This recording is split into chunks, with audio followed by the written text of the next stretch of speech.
Hi. Hello. Hi. Haven't streamed in a while. Kind of weird. Is everything okay? Is my audio okay? I think I messed around with the mic a bit before, but yeah. Don't bite. I'll bite. I'll bite whatever I want to. Okay. I'm being quiet now because it's 1 a.m. here. I've done later streams, but I just finished up my food and I was like, hey, I kind of want to stream earlier. Hi, Kira. Glad you could make it. Um, yeah, this is a really random stream. Like I don't even have music playing right now. That's awkward. Pretend there's music playing. Did you change your mic? I didn't change my mic. I messed around with the settings a bit, but I think they should be back to normal. But I am speaking closer to the mic right now, so that might change things for you. Um, yeah, absolutely no plans. I was setting up OBS, being like, okay, I'll just do whatever the fuck I want. Just no plans, just fuck it, we ball. And then I opened up Twitter and saw that this game was free and pretty and a Yuri game. So I was like, okay, let's do it.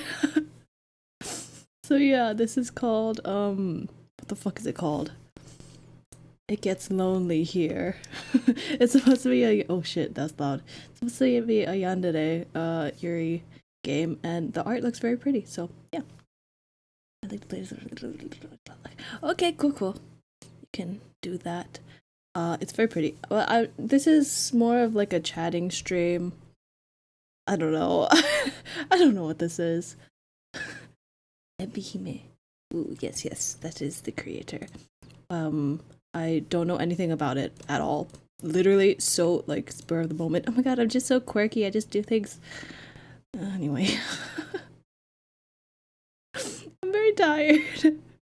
I've I'm tired of being tired, so here I am streaming. I was literally oh my god. I was what am I gonna there's just so many things happening. I'm gonna just go ahead. There's so many things happening um this week that has happened this week. So pretty. Played some of their games and can mostly recommend. Ooh, nice. Oh, actually, this is gorgeous. What the hell?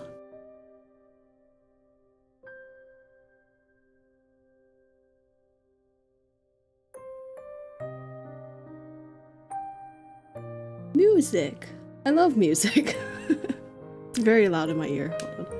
Oh shit.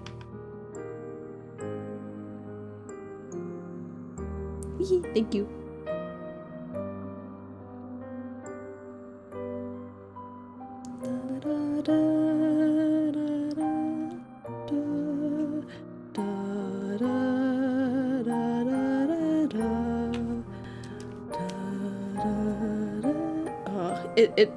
It sounds like Princess Mononoke.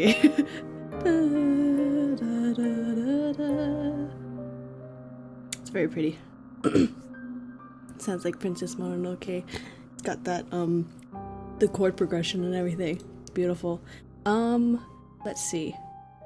Very pretty. I don't know what the audio settings are for this, so we're just gonna wing it. Let me know if things go crazy. What are the options? Can I change anything? Like speed, auto delay. Okay, cool. Let's just go. Music of Demon Slayers? I don't. Did another season come out? I don't remember. Dog, what are you doing? Stop it. Stop it. So, there's another dog in my house now. There's another dog in my house. Basically, he's our family's dog. Like the family dog we got when I was littler. And he's older now and he's very disabled because of a lot of incidents that happened. So my family couldn't take care of him, so we here are taking care of him now. and he's something else. He is quite disabled.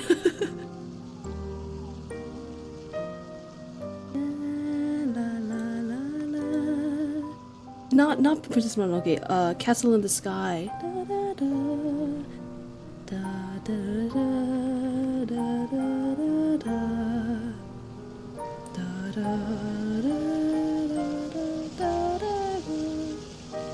It's faster than the tempo is a little weird, but it's fast. Anyway, let's play this game. You are running through a forest. It is late at night and the sky is as black as pitch. Oh, okay. There's nothing to light your way save for the moon's milky glow, but its rays cannot reach you, not properly. Whoa, pretty. The trees which surround you, jutting out of the earth like eerie monuments to a foreign god, are blotting out most of the light. You cannot see where you are going. Even if you had commenced your flight at a more sensible hour, however, with the light of the sun to aid you, it would be of little use. I did not prepare myself for reading, sorry.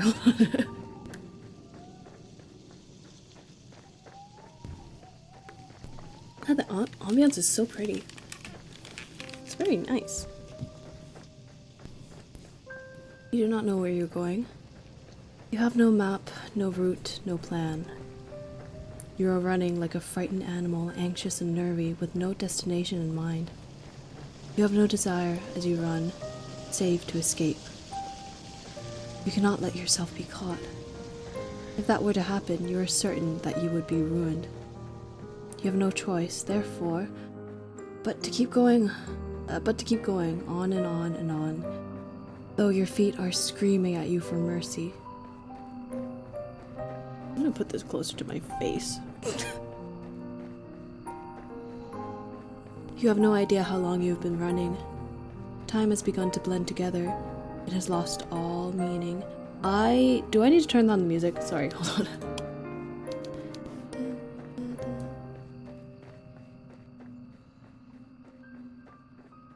A little better. It keeps getting louder and louder, and I just don't know. A little lower.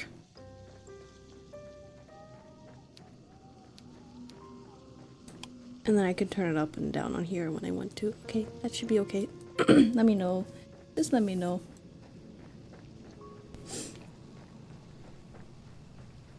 Sorry. Time has begun to blend together. It has lost all meaning. Something sharp snags at the hem of your skirt, but you do not have the luxury to pause and examine what has happened. Instead, you tug. Your skirt tears, the sound splitting through the forest, and you stumble forwards with a shocked gasp. You're free, but at what cost? Your skirt has been irrevocably damaged. Oh no, not the skirt. Sorry. It might be too late to worry about such trivial matters now, though. If you do not start running again, and soon, she will catch you. Then your life will be over. I mean, depends who she is. You do not know if she is still following you, but you do not want to risk looking over your shoulder. If you were to see her silhouetted beneath a tree, looking at you with that sickly sweet smile which once ensnared you, you would lose what little nerve you possess. What? Your legs would lock up and your blood would freeze in your veins. Then you would crumple.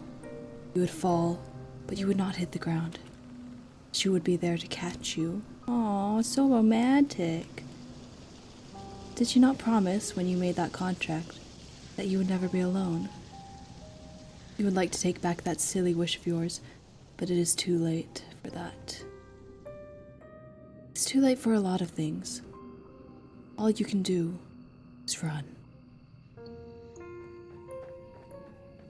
You run and run and run while ice fog swirls about your feet. It is cold enough to sap the heat from your body and your shoulder and you shudder from it. It feels as though you are drowning. It feels as though You were being buried alive. Kinda want to experience that, not gonna lie. Kinda want to experience being buried alive. Sounds like a time, not necessarily fun, but you know, there's a lot of experiences that I'd like to experience just for the experience of it. You know what I mean? I just want to know what it's like, you know? Can't blame a guy to be curious. Is it a crime to be— sorry, I don't know what's going on. Your knees and your shins, meanwhile, are bleeding. You cannot endure much more of this, but if you value your own life, you must. You run, and you run, and you run, until at long last you reach a fork in the road. There are three paths which split off through the forest. Well, four if you count the path down which you came. You cannot exactly double back on yourself, though, not when you have put so much effort into running forwards. You can only press on. The three paths are signposted, which is something of a strange sight given you are so deep in the forest. Dark though it might be, you have grown accustomed to the shadows. You can just about pick out the writing on this old dilapidated— this word is too big for my brain right now. Dilapidated signpost, curved and slanted though it is. Your fate, if you will forgive me for sounding cliche, is in your hands. Whoa. Now, I wonder, which path will you take? I love this like is it third person? Wait, is it second person? Wait, is it second person? What is second? Is this second person? Is this the rare second person POV we get? Wait, what is what is second person? Point of view.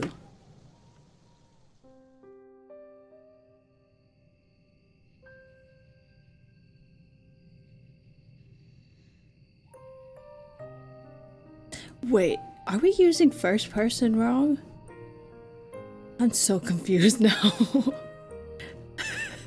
I don't know what this point of view is called, but I really love this. I love this POV where somebody's talking to us and like telling us the story.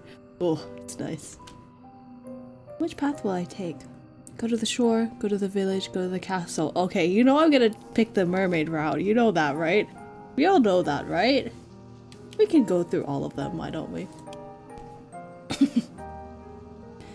So you want to go to the shore. Good idea. What will you discover there, I wonder? This night is far from over, and there are any number of adventures still awaiting you. I hope that you have prepared yourself in advance, and I do hope, for your sake, that you have learned how to swim. We're gonna swim. I actually hate swimming, but in this case, I love swimming. I have a sneak— sorry, hold on. My throat is not okay right now.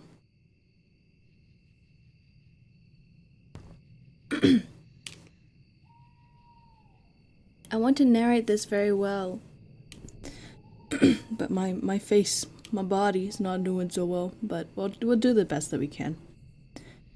I have a sneaking suspicion that this skill might come in handy. Swimming. You follow the path which leads to the shore, supporting yourself on weary, aching limbs, which feels ready to snap at the knee beneath the burden of your weight. You are little more than a wisp of a girl, but you have been running for so very long and your feet are so very numb. You feel a great lumbering thing. Oh my god, cat leg. I swear to god. You keep opening like that. Autobot's gonna get you. Every time. Every time. Hello, welcome. We are playing a game called It Gets So Lonely Here.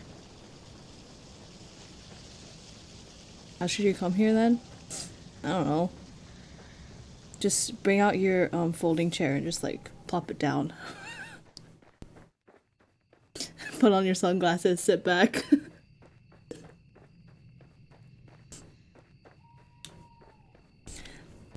Anyway, so far this has been beautiful. The music is beautiful. The ambiance is beautiful. The art so far, it's been like these little, you know, things. So we haven't really seen like art yet. I don't know if this are these like are these. Anyway, we haven't seen much yet, but I can tell it's gonna be good. Oh my god. Oops, wrong one. Okay. You need to lie down, and quickly. Your only hope, as you continue to run, that you will find a means to escape your current predicament by the shore.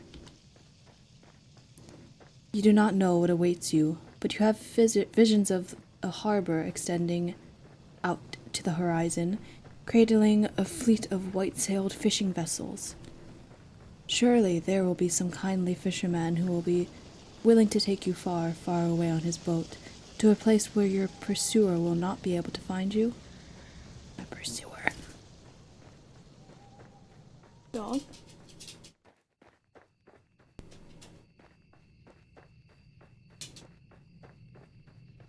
Sorry, I'm watching over a dog as well. He's in my room.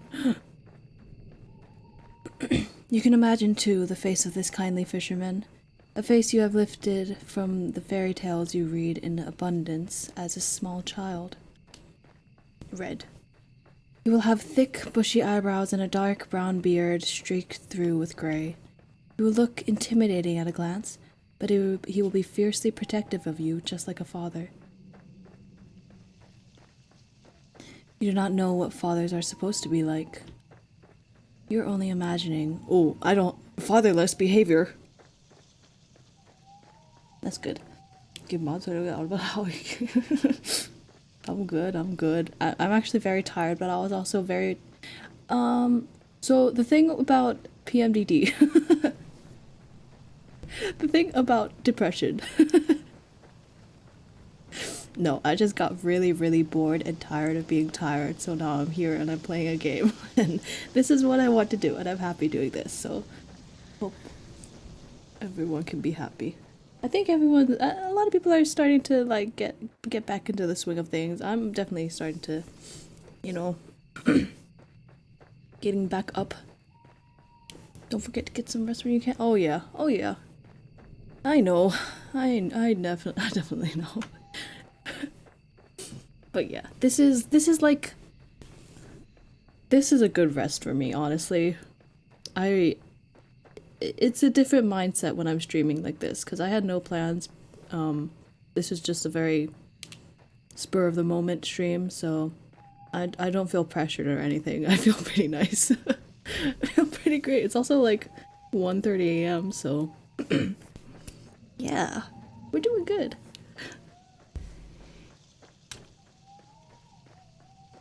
It is your imagination, however, which grants you the strength needed to keep going. Imagine. You run to the shore. It takes some time before you finally emerge from the woods, but finally you do it. How much time, you ask? I cannot answer that. Did I not say that time has begun to lose all its meaning? The forest is behind you now, at least, and all those awful nightmares that lurk within it. Ooh. It is still cold, though, and still foggy. It is still dark, too. The sun has yet to rise. Will you stream? Will you not? No, yeah, it's nice. It's very nice. I just had the urge to stream, so I was like, hey, I can do that. So I'm doing it. Yeah, it's kind of cringe, but you know, kind pretty cringe, but that's kind of my whole vibe here. Oh, it's pretty. You can see the moon more clearly now as it hangs above your head, round as any pearl or orb or crystal ball. The moonlight shines down upon the vertiginous cliffs, which plummet sharply downwards to an array of sharp, spiky rocks below. Ooh, mountain port. Mountain beach. You felt, upon escaping the woods, a degree of hope, but the sight of these weather-blasted cliffs gives you a pause. You inhale, then you frown. Now what are you to do? You do not think this plan of yours through very well. Not that you had much in the way of a plan. Not that... Let me reread that. Not that you had much in the way of a plan in the first place. There is little in the way of civilization here. The cliffs are far from the village. How far? You do not know. And you cannot see any houses. Where, exactly, will you rest your weary head? And what of your weary legs? By the way, let me know if this sounds, if the music's like drowning out. I know I'm speaking softly, but I'm trying. Just if the music and sound and everything is okay. Because it kind of fluctuates, but I like it. Fitfully, you look around. There is nobody to ease. What the fuck? You're fine. Thank you. Thank you. There is nobody to your east, nor is there anybody to your west. There is no point in looking south. That is the way you came. And when you look to the north, the world falls away from you. The cliffs are too steep to scale, and it is too dark. Naturally, there is not a soul here to help you. You are on your own. You feel so overwhelmed you could very well cry. You do not cry, however. You know that tears have never helped anyone. You got yourself into this mess. Now, you need to get yourself out of it. It is with this thought in mind that you inhale a lungful of salty, oceanic air. Then, you begin your exploration in earnest. You keep away from the edge of the cliffs, afraid that you might slip and take a sudden, unfortunate tumble into the abyss below. Is this another gay game, or like... this is a different kind of gay game. It was described as a yandere Yuri game, so... we get to see some women. I love me some women. I love women. I love women. Woman, yes. Thank you. Ew.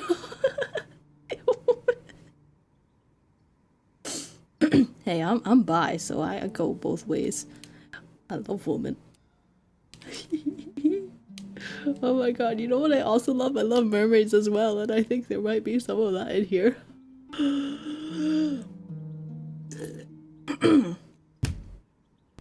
Shall we continue? Shut the fuck up, leave. I don't want losers in my chat. Fuck. Oh my god. Okay, stop distracting me. Stop distracting me. Well, I'm never gonna forgive you. I'm never gonna forgive you, so... I don't know. You're just gonna have to deal with that for the rest of your life. You are not as attached to your mortal body as some humans are. Ooh, dissociation. I like it, I like it. But you do not want to die. You still care for yourself. If only a little. This is hitting a little too close to home right now. Haha, loser. Keep getting auto-modded. I really thought I eased up on the auto-mod shit, but it still censors gay ass.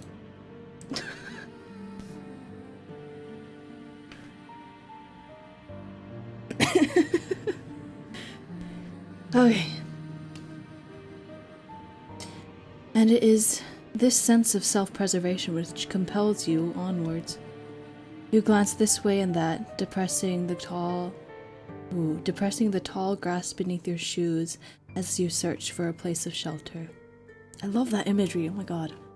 Surely there must be somewhere. You cannot see any likely looking settlements, but... what is that over yonder? Okay, no, I'm just gonna keep with my accent. We're gonna... Could that be a roof? You hurry onward, hope budding anew in your heart, until, at long last, you reach your destination. There is a house after all, out here in the wilds, though It doesn't, at any glance, look very welcoming. The solitary house that you have discovered, not so far from the cliffs, is rather unremarkable. It is so small and squat that you cannot imagine how it contains within it more than one floor.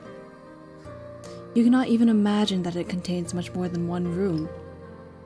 Though it is dark, it is not dark enough to mask that the cottage has something of a slant to it. It is leaning listlessly to one side like a drunken sailor. The thatched roof, meanwhile, which tops this dwelling, has certainly seen better days. There's a hole in the thatch. There are several holes, in fact, and part of it look particularly bare, almost bald. That is rather concerning. Should it rain, you will not be properly protected from the elements. Can you really stay the night in such a place? What? Where else do we have? Do we have anywhere else to go? You have some misgivings. But do your misgivings matter, really, when there is nowhere else to go? Exactly. It is not as though you have any other option. It is with a sense of defeat, therefore, that you approach the cottage which sticks out of the earth like a tombstone. Part of you wants to turn back, but you know that would be foolish. The windows of the cottage are dark, but that does not necessarily mean it is empty. It is rather late at night, after all. Whoever lives here, if indeed anybody does live here, might be asleep. You cannot imagine the owners of this cottage will appreciate being roused so very late at night.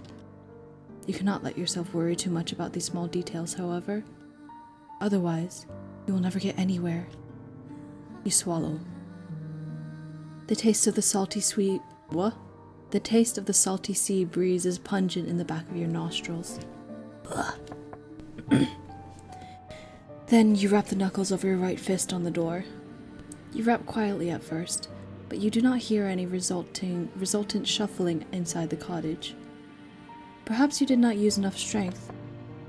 Emboldened, you rap your knuckles on the door for a second time, more loudly this time. You wait a few moments, but still, you cannot hear anything. Perhaps the cottage is unoccupied after all.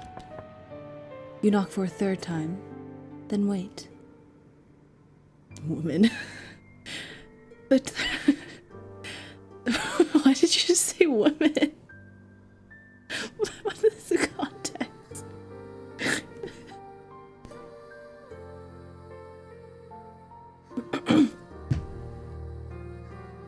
Oh, I just hydrated thanks to the hydrate regime. I did it. Haha.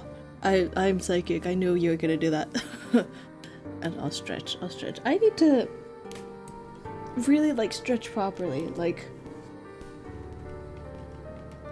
Like have a proper stretch session.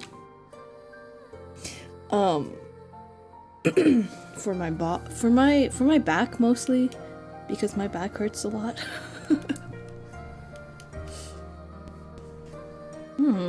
That sounds like a nice time. No, thanks, that's okay. I'm good. I'm okay. I can do it myself, don't worry.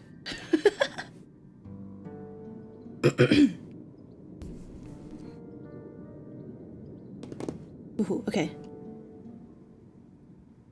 The third time is, as they say, the charm, but for all that, your knocking goes unanswered.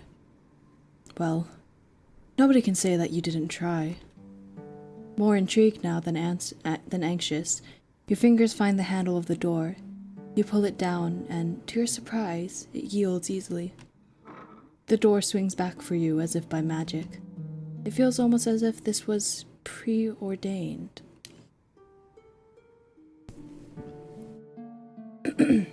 You step foot inside the cottage, which is very dark, and glance around. It is hard to see given the lateness of the hour, but the cottage's interior is about as inspiring as its exterior. Which is to say, not very. It is every bit as small and as cramped as you fancied when you observed it from the outside. Therefore, there are a few cupboards which line the wall, the walls, a wood fire which has since been extinguished, and a straw pallet on the floor which must function as a bed. Is this not horror? 'Cause I think it is horror. I'm pretty sure it is. A little bit, at least. Just a little bit. It's nice though. I love the writing in it. It's so beautiful. It's really, really pretty. The imagery of it is just immaculate. What the fuck is that? I don't know if there are, but we'll see. I literally have no idea anything about this game. I just saw it come up on my Twitter feed and I was like, ooh, pretty, and then pulled it up. So you know as much as I do.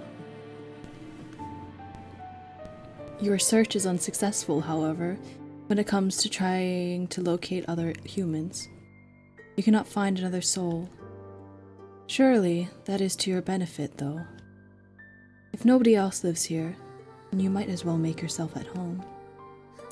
Or as at home as one can be, I suppose, in a small, cramped cottage such as this, with holes in the roof. You close the door behind you, then approach the straw pallet. All of a sudden, you feel incredibly weary. The tiredness that assails your limbs is absolute, so intense it overcomes the last of your concerns. You settle down upon the straw pallet, yawning as you do. It is not comfortable, but being able to lie down eases some of your aches and pains. Lying down, even on an uncomfortable makeshift bed such as this one, is better than standing. It is far, far better than running. Your eyelids fall shut, your lashes melting together, and, soothed by the sounds of the wind and the distant rolling of the waves, you fall asleep. Then you begin to dream. It is not uncommon, of course, to dream. The best and the worst of us do it, from queens in their castles to peasants sleeping on the straw. Why, who is to say that all you have observed tonight has not, in a sense, been a dream of its own? Would that make your nighttime fancies, then, a dream inside a dream? Perhaps our dreams are empty, hollow things stacked inside one another, like little wooden dolls. Is that not a whimsical thought? How very droll. Your dreams, however, cannot be called whimsical, and neither are they particularly droll.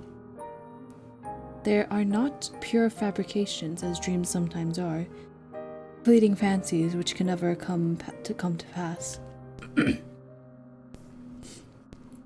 Your dreams are of a rather more pernicious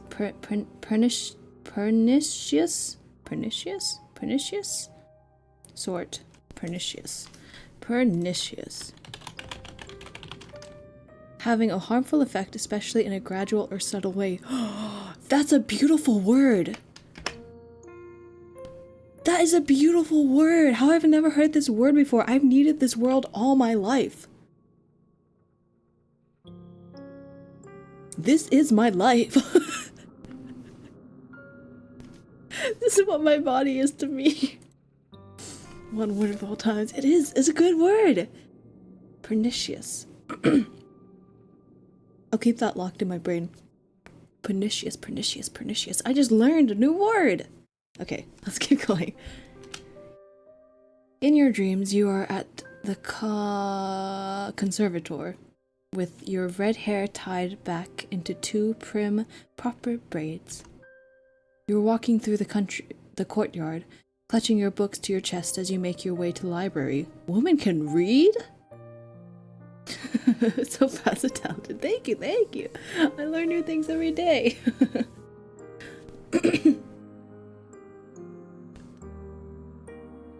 Your head is bowed, so as not to look at the faces of your passing classmates.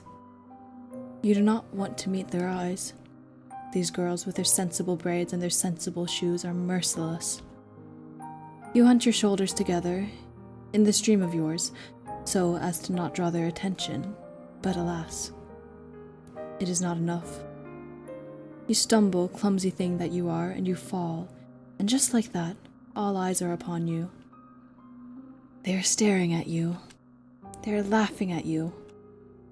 You lay there on the ground by the fountain, your books scattered and your skirt in a woeful state of disarray. Your knee hurts. Is it bleeding? You examine your injured leg, trying not to cry, and as this transpires, you hear a voice. One of your classmates is calling out to you. She has acknowledged you. You look up shyly, tears beating in your eyes, at a girl taller than you, and prettier, and much more refined. That rhymed! Wow, it's poetry, it's so beautiful. She extends her hand towards you. Does she mean to help you? Cannot hurt to try, can it? Hesitantly, you reach out to accept her offered aid. Her fingers curl around yours tightly, perhaps too tightly. Her nails dig into your skin. It hurts. Deftly, the girl pulls you to your feet. Your legs feel weak from your fall, and your knee is still aching, still bleeding. You stumble, feeling out of sorts, but you are not afforded much of an opportunity to gather your bearings. The girl's hands are on your shoulders. She is laughing at you. Then, she is pushing you. The sound of the fountain and the running water which drums against its basin is, all of a sudden, very loud. It is overwhelming. It surrounds you.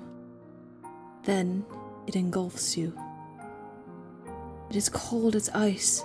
You cannot breathe. Oh, she's probably... what's happening is probably... Hello, welcome back. It's probably raining or something, and it's cold. Like, outside of her dream. IRL. The rushing of the water continues, echoing in your eardrums, over and over. And then... No. You do not want to remember this. What good will it do?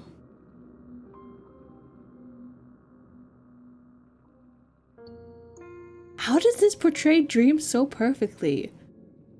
The waking up of consciousness like that, like, oh, I don't need to know this.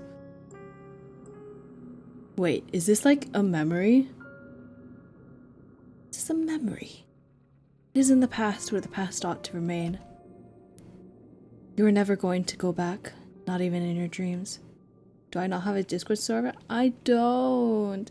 I've been thinking about making one. Purely because on my depression weeks, I like really want like company sometimes. Like I just want somebody to be around, but like I don't want to have the stress of streaming and stuff, and I don't have a lot of friends, not gonna lie. I mean, I do have friends, it's just like, you know, people are busy and whatever. So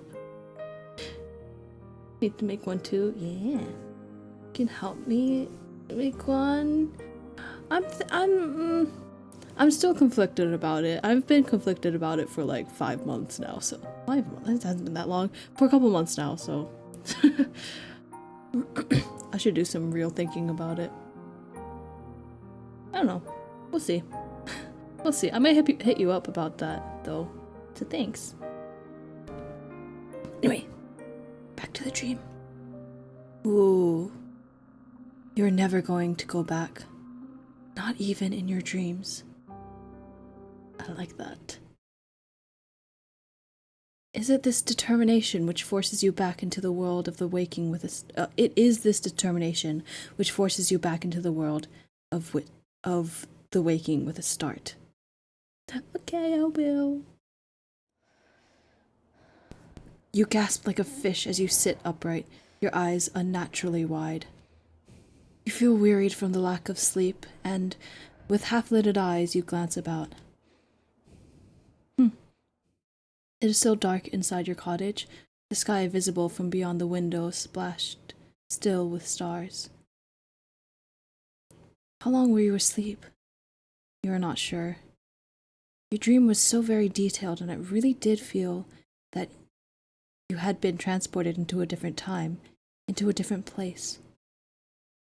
When you inhale, you can taste rank, faux foetid water in your mouth. Blech. Blech. I don't know what foetid means. Smelling extremely unpleasant.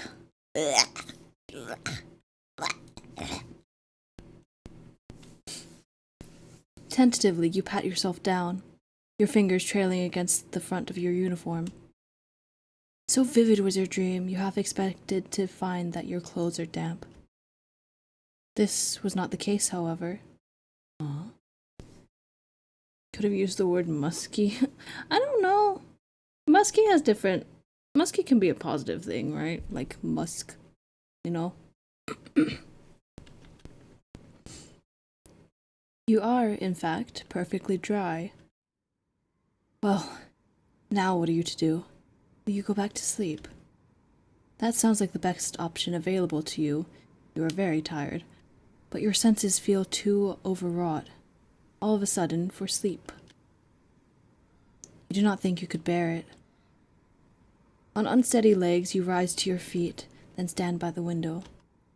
You look out to the starry sky and to the pitted moon which hangs amongst them, and you frown. You can hear the wind outside howling like an injured animal, and, more softly, the ebb and flow of the waves as they meet the cliffs. Oh, that's so pretty! That's so pretty! I can hear it! I can actually hear it in my brain. But that is not all. What is that sound? Siren? Siren? Why is it almost like singing? The voice is far away enough that you cannot pick out any individual words, nor even the individual syllables, but there is a haunting quality to it all. The singer, whoever they are, possesses quite the pretty voice, high and clear like a bell. The song is melancholy, one which stirs your heart. Curiosity takes root inside you, and it did during that fateful day you found that book in the library. Logically, you knew you should not go outdoors to seek the source of that singing, but emotionally, that is another matter altogether. You really should have learned your lesson by now. You should know better than to go sticking your nose into business which does not concern you. But naughty little girls such as you never do learn. Whoa. You cross the old fisherman's cottage, as though in a dream, then reach out for the handle of the door. Who is speaking? Who the fuck is speaking? I need to know. I need to know who the narrator is. There are so many mysteries. Okay. The handle depresses easily enough beneath your grasping fingers, and the door opens with a click. You know, that sentence could have just been, you open the door, but instead they made it so poetic and beautiful, and like, you can feel it. And I love writing like this. It's so, just so beautiful. It's so beautiful. Okay. Every single line is gorgeous. Okay. Okay. The rest of the world yawns before you, framed in the doorway. All of it bathed in moonlight. Shut the fuck up! I don't hardly even know her. Oh my god. Oh my god. Sorry, I'm just like, the music. Ugh. Can you hear the music, by the way? You should hear the music. It's so beautiful. Holy, I gotta turn it up.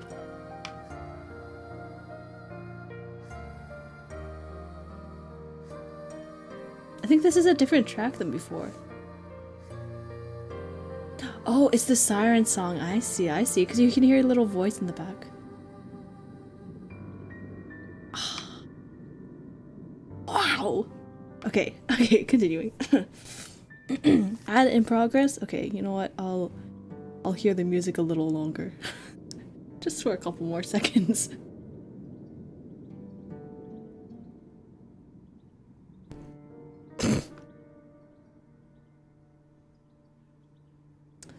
Well, you don't even know. I cry to music all the time. All the time. all the time. If I don't cry to music during the day, I don't have a good day. I don't have a good day. Alright, continuing. You thought it was cold inside the old cottage, but it is colder still now that the door is open. An unpleasant wind rushes forth to meet you, knifing mercilessly through the fabric of your uniform. Oh, God. You look across the cold, inhospitable landscape, your fingers clenched into fists at your sides. Then, you step out into the unknown. Oh, you canvass the cliff face, led by nothing more than that luxurious singing. So haunting and ethereal is this voice, as it hangs on the breeze, it would be enough to send 1,000 ships off to war. You keep walking into the night until you reach the very edge of the cliffs, where they drop downwards into empty air. You ought not to go any further, but the voice has yet to cease. You can still hear it, echoing inside your head. It compels you to act. You look down at the shore, which seems like a dizzying distance away, then out to the ocean, which is breaking against the scattered rocks below. The voice.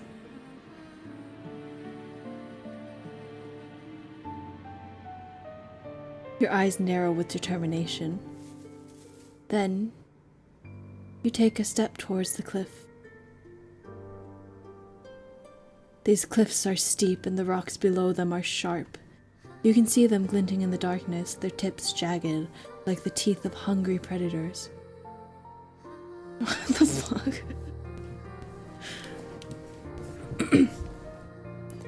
The cold wind blows, rocking your hair, and you shudder from it. Your shoes were not built for scaling cliffs, and your heels do not have much in the way of purchase, particularly not when the cliffs are so steep. Clinging to the cliffs is no small feat, yet you are determined to ease yourself down onto the shore, in one piece preferably. So beautiful though, for real. I know, it's so beautiful, everything about it. Oh my god, I was not expecting to see a masterpiece when I booted up this game. Holy shit, and it's free? For free? What? No, I need to tip the creator. I can't. This is beautiful. Oh my god, I'm having a great time. Are you having a great time? I'm having a great time. Anyway. The wind is so powerful it feels as though there is something deliberately malicious to it.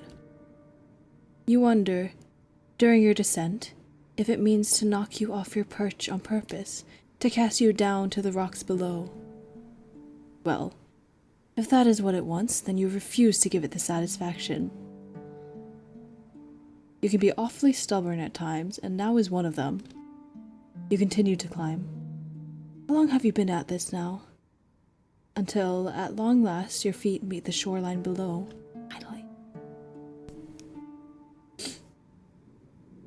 You have made it, and you did not sustain too many injuries. Your palms are throbbing, yes, after gripping those rocks, and you might have a few cuts, but your wounds are of a shallow and superficial sort. Things could have been worse. You flex your fingers. They feel uncomfortably numb and cold alongside it. Your skin is prickling, but at least you can still feel discomfort. At least it is still attached to your bones where it ought to be, your vital organs concealed within the hollow cavity of your body. You have a lot to be thankful for. This night has, by and large, been quite successful. There are no longer any obstacles between you and the mysterious voice which lulled you outdoors. Now you must find them. You set off down the shore on a hunt of the singing voice which has captivated you so. You sidestep sharp, jagged rocks which jut out of the sand like teeth. The rocks which cannot be circumnavigated.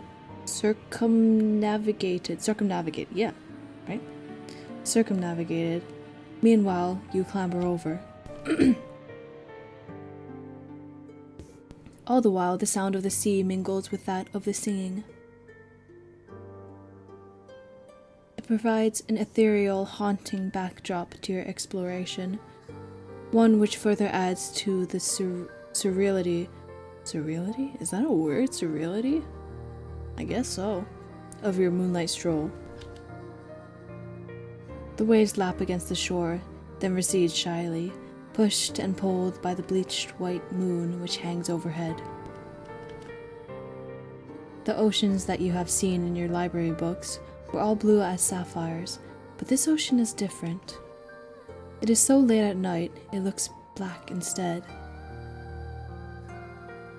The undulating surface of the water reminds you of a mirror, though its depths are even deeper and much more mysterious. I love that. Have you ever been to a beach at night? That shit is beautiful.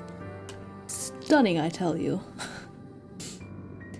A sense of foreboding settles upon you, but you try to quash it. Quash? You will not let yourself be afraid.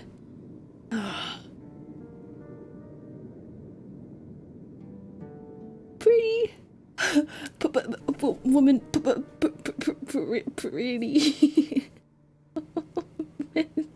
Pretty. Oh my god. Get yourself together. Yes. You round a corner, your feet unsteady in their sensible brown shoes, and then, at long last, you see her. There is a woman sitting upon a rock out in the ocean. The woman's eyes are close to her lips and are parted. What? No, that was not the sentence. The woman's eyes are closed and her lips are parted, her expression soulful. She is singing. Her hair, which is fair, flutters around her face like a shroud, which adds to her otherworldly aura.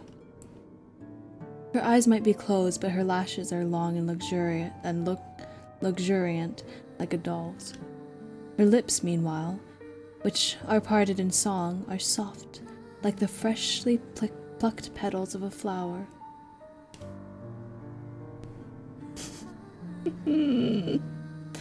Her face is perfect, as are her proportions.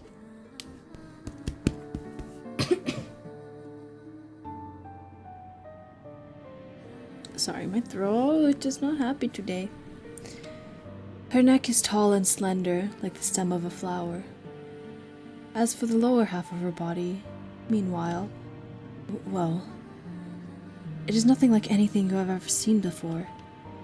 It is here, and here alone, that the woman betrays your narrow, human definitions of beauty, where her legs are non-existent.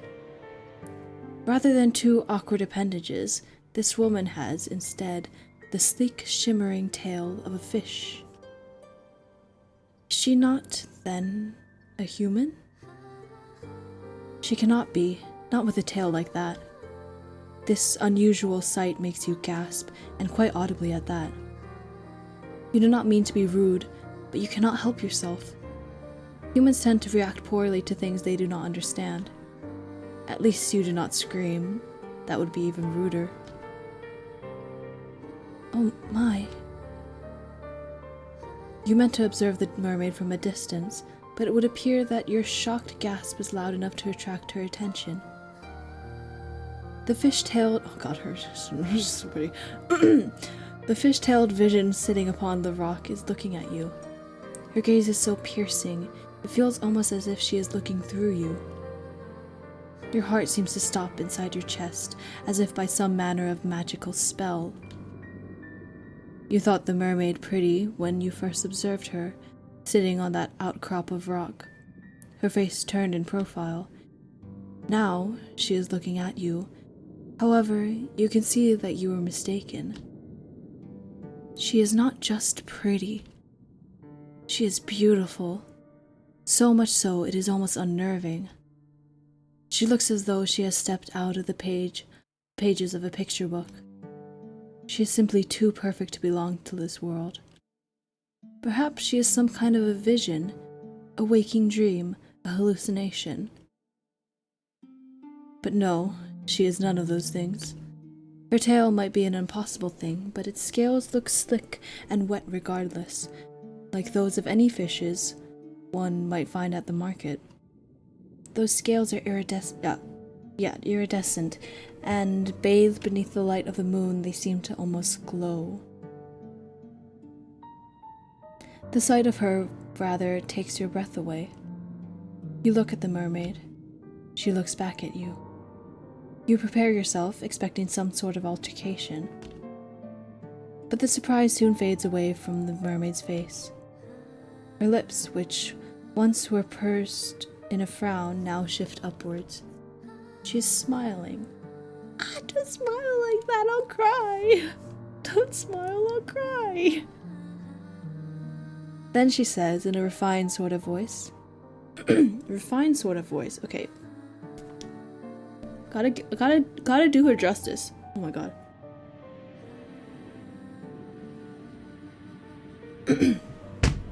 Ow, shit, sorry. Okay. You know what else is beautiful and free to play? What? What could you possibly say now? Oh god, okay.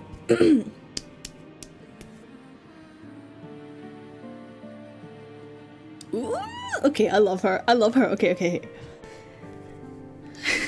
Stop, not League again. I can't talk about this mermaid. Let me read this story. I don't want to think about League. Oh my god. Then she says in a refined sort of voice, My, it really is good to see a human again, particularly a human girl.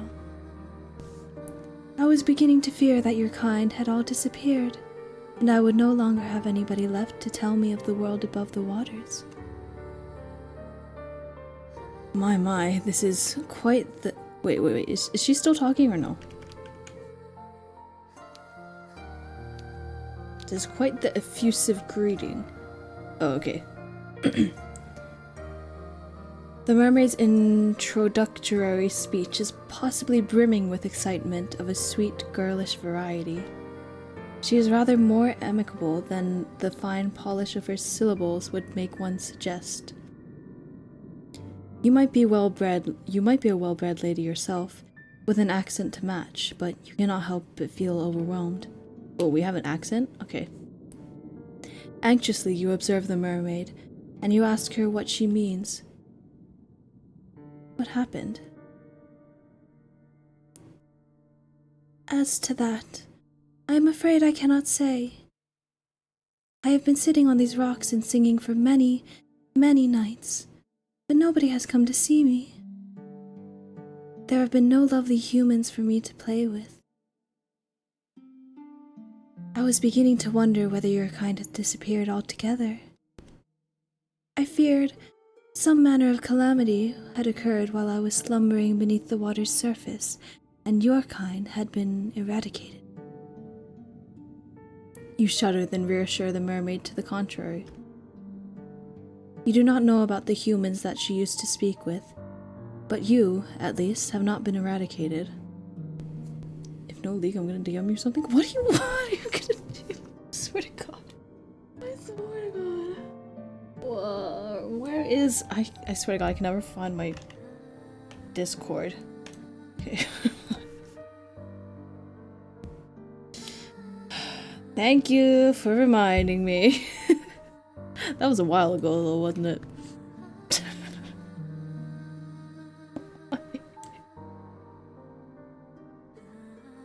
Oh my god. Alright.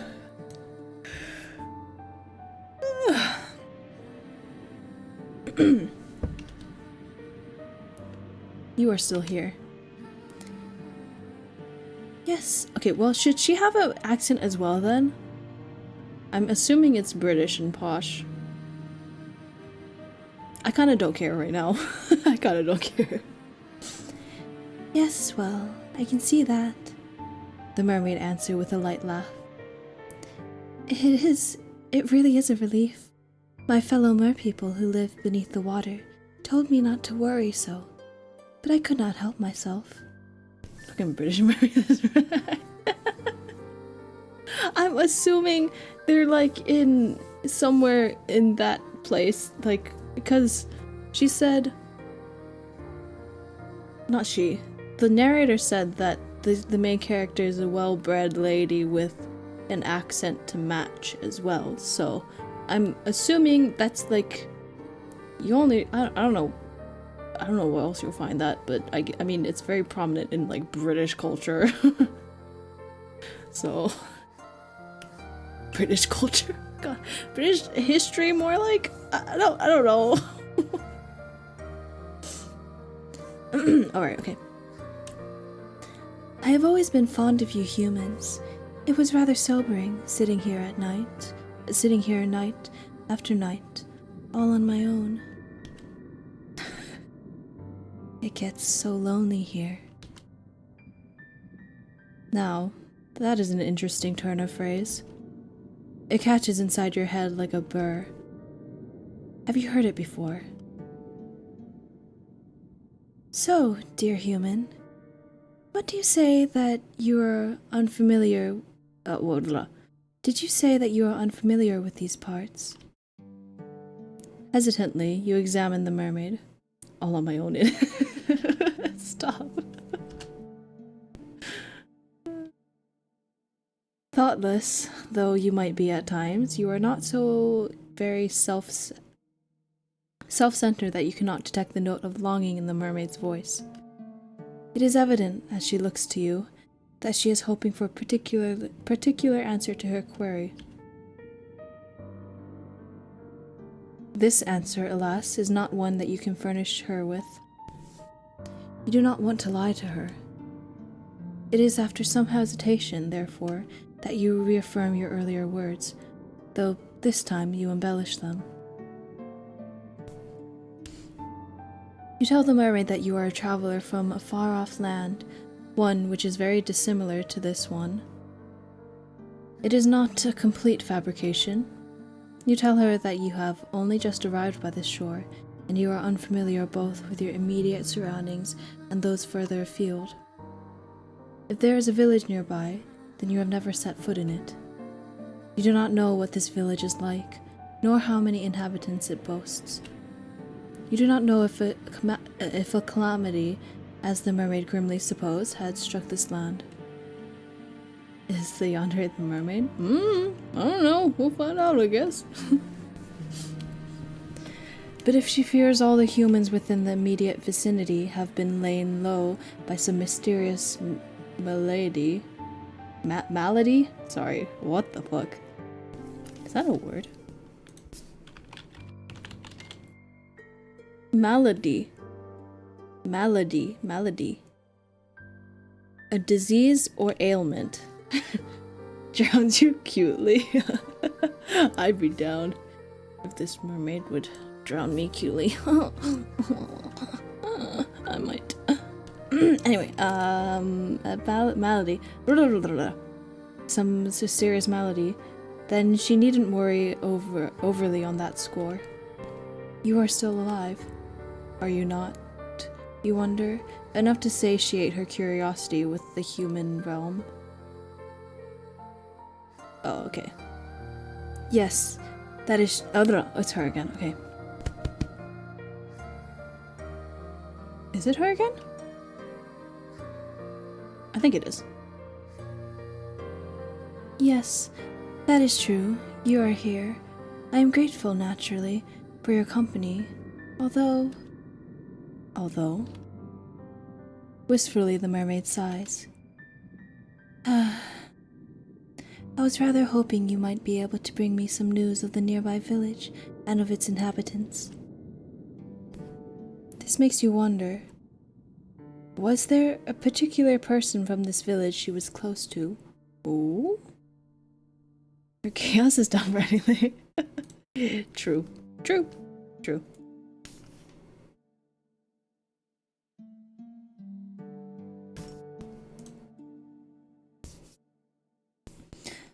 So, you were able to work out that much? The mermaid. Wait, did I skip something? Oops. The small smile. You are intelligent. The mermaid answers with a small smile. You are an intelligent one, aren't you? Your past professors would beg to differ on that score. You were always awful when it came to academics, mathematics in particular. You could never get your head around all the numbers. Your stern, stony-faced British maths professor used to despair in you. But she is not here. None of them are here. Fuck maths. It is just you now, and the mermaid, and she does not need to know about your dismal academic record. Maths. Quick maths. You allow yourself a small smile, touched by her compliment, and tell her that it was nothing more than a lucky guess. For a guess, it was remarkably accurate. You are quite right. I did have a close friend from the nearby village. She was very dear to me. Aww. Internally, you congratulate yourself on this piece of detective work. That's so sad. What the fuck? I'm gonna cry right now. Unless the story gets dark real fast, I'm gonna cry. How very clever you are. There are many humans in this world that I know. The human who spoke with me, however, was special. She was my human. You did not fail to catch the possessive note in the mermaid's voice. Don't cry, it's probably gonna get dark, so don't trust any of this. But it's so sad. And I cherished her dearly. She was my brother. She would come to me on my rock, late at night, when she was finished with her chores, and we would talk. I asked her a good number of questions about the human realm and about her customs. I fear my endless inquiries might have been rather tedious, but she was always happy to indulge me. She never once scorned me for my ignorance, and never did she make me feel like a fool. She always made time for me, no matter how many demands she had on her time. She was a farmer's daughter, and she was awfully busy from dawn until dusk, threshing hay and taking the animals out to pasture. She told me of her work, and I marveled at her. Slender though she was, she possessed a truly tremendous amount of strength. I, who have lived in the ocean all of my life, cannot countenance working as hard as she did, but she bore her burdens without complaining. She was not the prettiest human who has walked the earth, but that mattered not to me. Her conversations were as engaging. Her conversation was engaging, and I knew through our continued encounters that she meant no ill will. She did not have even a single drop of malice in her heart. The wistful manner in which the mermaid spoke of her friend makes you feel, for a few brief moments, a flicker of something ugly, of some ugly primordial emotion. Hello, what?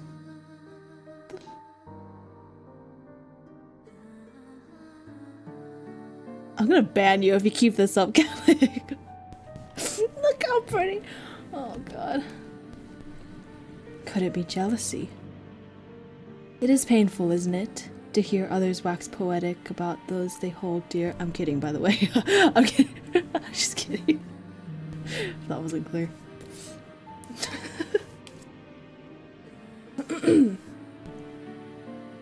Particularly when you yourself have never been regarded in so intimate a manner.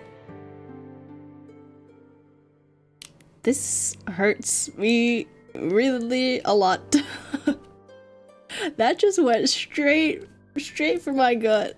Wow, ow, thanks for that. You have for many, many years been woefully alone. But you are not alone now. You are with the mermaid, and she is with you, And though she might prefer to be in the company of an industrious farmhand, the farmhand is not here. Where did she go? Oh, if only I knew. She quite simply disappeared one day, almost as if she had been whisked away by a wicked spirit. That seems like quite the anticlimactic ending for such a close relationship. That's so sad. Did the farmhand not tell her companion before that she might one day disappear? No, she did not. Nothing of the sort happened. It was all very sudden. So, you ask, feeling affronted upon the mermaid's behalf, did she not give you any warning? Not a single one. And when, you ask, did she disappear? I do not know, in truth. Time is a strange concept to beings such as myself, particularly as it seems to ebb and flow differently both above and below the surface. You humans have a strange compulsion to pin down and to place labels upon everything. You have names for your seasons and for your months and even for your days of the week. It is all very precise. We merfolk, however, do not bother with such affairs. Perhaps because we live for so much longer than you humans do. We have no need to obsessively document our days, not when we have so much of them at our disposal. This curious remark catches your attention. How long exactly do mermaids live for? The mermaid does not look much older than you do, but you cannot help but wonder. My, nosy aren't we? The mermaid asks, and she laughs, a soft tinkling sound, like that of a bell which makes you blush. Were you being nosy? Perhaps you were. You have always had a thirst for knowledge, not of the dry, dusty academic variety, but of stories peopled with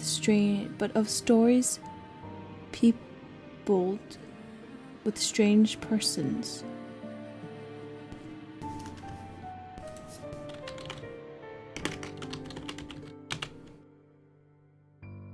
I did not know that was a word.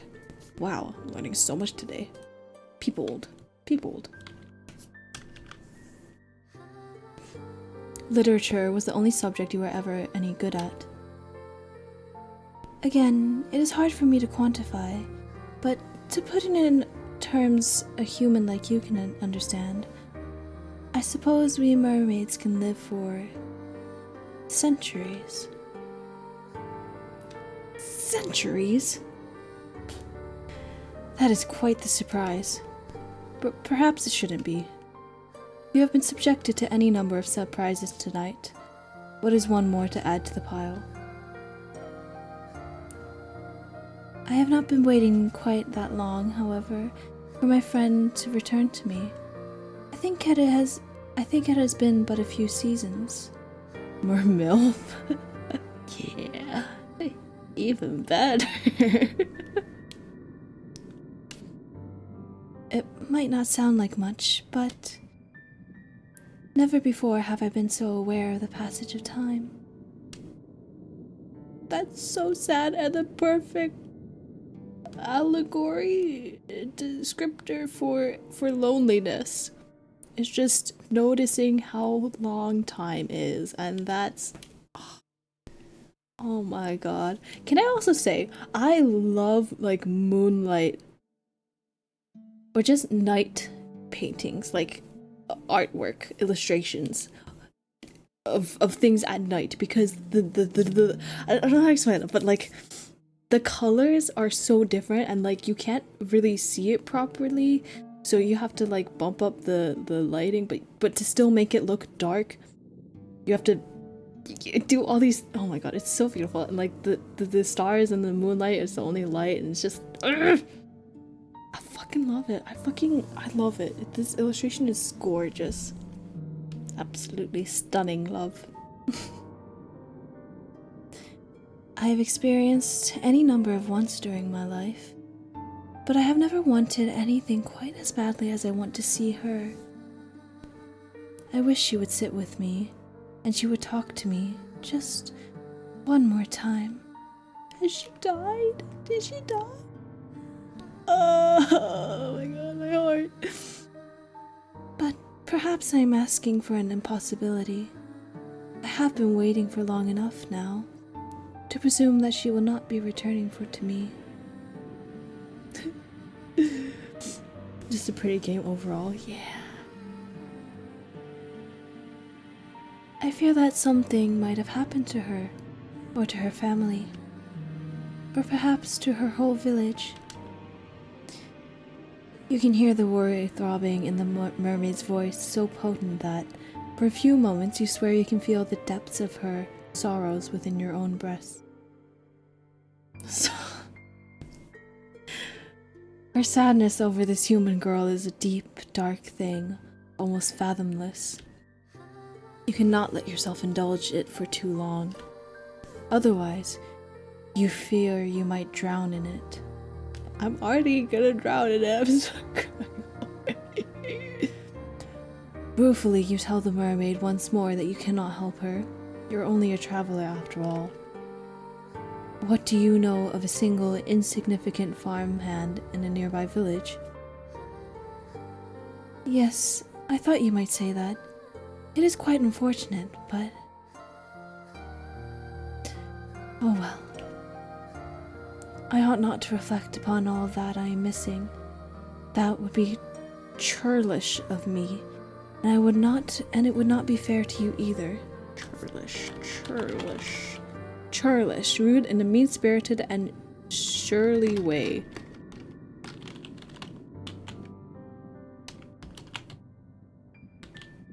Bad-tempered and unfriendly. Okay. Some of these words doesn't seem real. Well, they are. I'm looking up every one of them. Alright. You did not approach me, I am sure, with the hope of hearing about all of my woes. I should be grateful instead for all it is I have to do. What? For all it is I do have. I still have my long, long life, which stretches before me like a golden cord. And, of course, I have you now. Does she? Do I not? I ought to go soon before my absence is noticed, but will you not come and visit me again tomorrow night? I think I would like that. Yes, I will. I have always enjoyed speaking to humans. You make me feel less alone. Cannot help but feel, as the mermaid observes you, with those enchanting eyes of hers, that she does not truly wish to speak to you for your sake. She wants to use you, instead, as a substitute for the farmhand that she had been missing so very ardently. The thoughts sting, though you really ought to be used to it. Still, to be held in lower esteem than a farmhand of all things. It makes your self-esteem sting. Okay, now, who the fuck are you to... No. Classism. Shut that down. You try not to let the mermaid notice this, though. The woes of your past are not her fault, much as the woes of her past are not yours. It is silly, in any case, to be jealous of a girl who might very well be dead. That is what you tell yourself. She can use me, alright. Yeah, she can.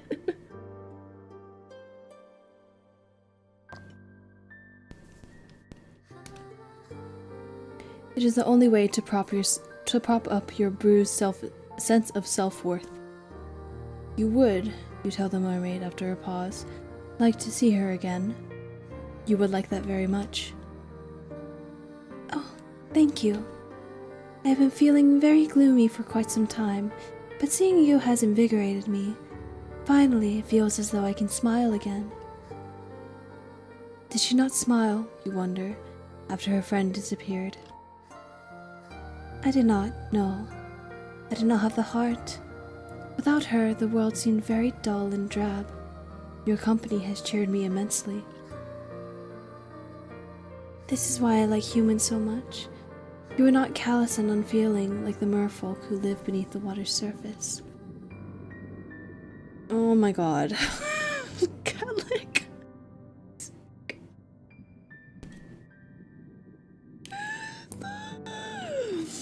The way Columbus... Okay, the way he fucked a fucking manatee. It's like, what the hell were you thinking? That does not look like a person. You're nasty. You're nasty.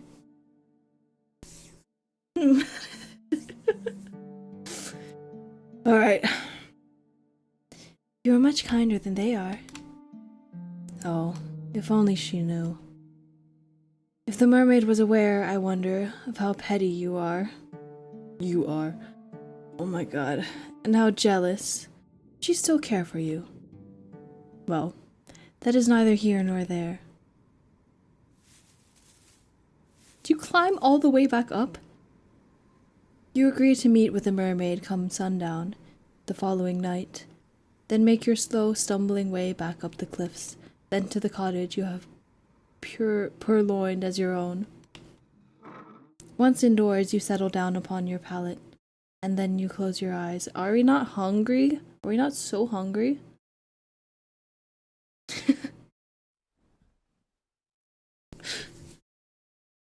The sighing of the wind outside and the distant rolling of the waves against the rocks do not disturb you. You feel, after your midnight encounter of a bearish kind, quite at ease, perhaps prematurely so. So glad you got that reference. I know my history. I know the important parts of history. What happened to the icy fear which prompted your frantic flight through the forest? Where has that all gone? Do you not think you are being a bit complacent? It felt like we took 30 minutes to climb down off the moment. I back up. Yeah. How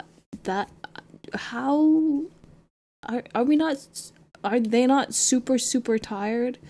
Is she not like so tired and so hungry and so cold? What is this? No. Oh well. You will. What just happened? Did I skip something? Oops. The following morning when it arrives, cloudy and overcast. It is not a particularly pleasant morning, but at least it is not raining. That is some small consolation. You rise from your straw pallet, stretching, then glance about the interior of the fisherman's cottage. It looked dilapidated last night, when much of it was obscured by the shadows, but it looks even more so when subjected to the morning's light. I'm sorry, I'm very distracted because I got an email about my bank, so I'm just gonna check that real quick. Yeah, not on this shit. Okay, I'm just gonna be right back. I'm just gonna BRB real quick.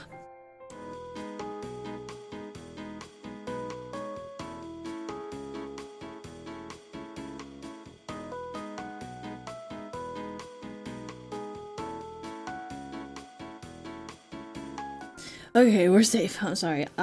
There's a lot of shit going on with my bank, and I don't like it, but it's fine. I get so stressed whenever I get an email, but it's nothing. Whew, now I can rest. I can relax a bit. If I talked to a British mermaid, I'd never be tired. That's real quick. Yeah, I just had to check real quick. Ugh, okay, anxiety, go away. Don't need that now. Everything's good, everything's good. Alright, back to the game. Back to this beautiful work of art. Literally. In every sense of the word. It looked dilapidated last night, when much of it was obscured by the shadows, but it looks even more so when subjected to the morning's light. The cottage's interior has a distinct, disquieting appearance of having been abandoned in a hurry.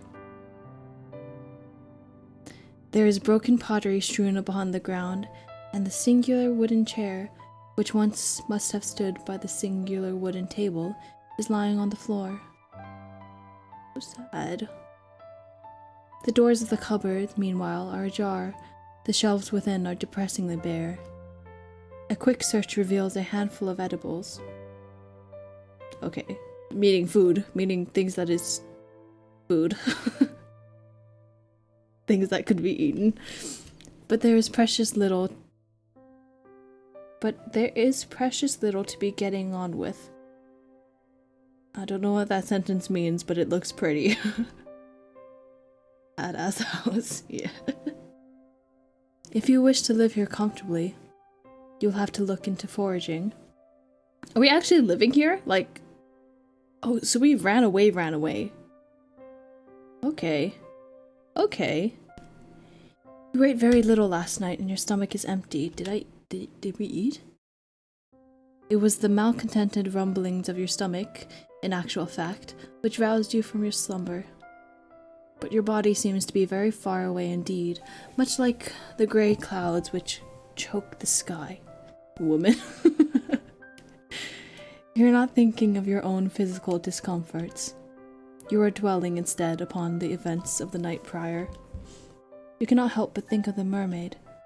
Did you truly meet an aquatic maiden last night during your nightly stroll when you could not sleep? It sounds unreal, especially now that the sun has risen and the shadows from the night prior have dispersed. You cannot quite believe it. It must have been a dream. But why, then, can you recall it so very clearly? You help yourself to the scant food and drink available to you, all the while thinking of your next course of action. Now what are you to do? You plan, of course, to return to the shore come nightfall, so that you might once again see the mermaid, but the night will not arrive for quite some time. You need to find some means of keeping yourself occupied until then. Maybe go foraging? The uninspiring interior of the cottage does not furnish you with any particular ideas, so you decide to go for a walk. Your soul still ache after your exertions last night, but if you go slowly, you ought to be alright. That is what you hope, at least. You do not want to spend much longer than you have to in the fisherman's cottage, no matter how cold it might be outdoors. Reading, I know. It's difficult. It almost as cold as... I think it is. Almost as cold inside as it is out. And in any case, the cottage is far too small. You leave the cottage behind you and set off. You do not know where exactly you are going, but you suppose it does not matter overly much. You do not have any particular destination in mind. Your meanderings lead you to the cliffs, which are steep and sharp. No. No, Catholic, no. No. The drops to the shore is a perilous one, so much so that you have to wonder at how you were able to descend the cliffs the night prior to meeting the mermaid. Yeah, in the dark. You are rather more determined than you have ever realized.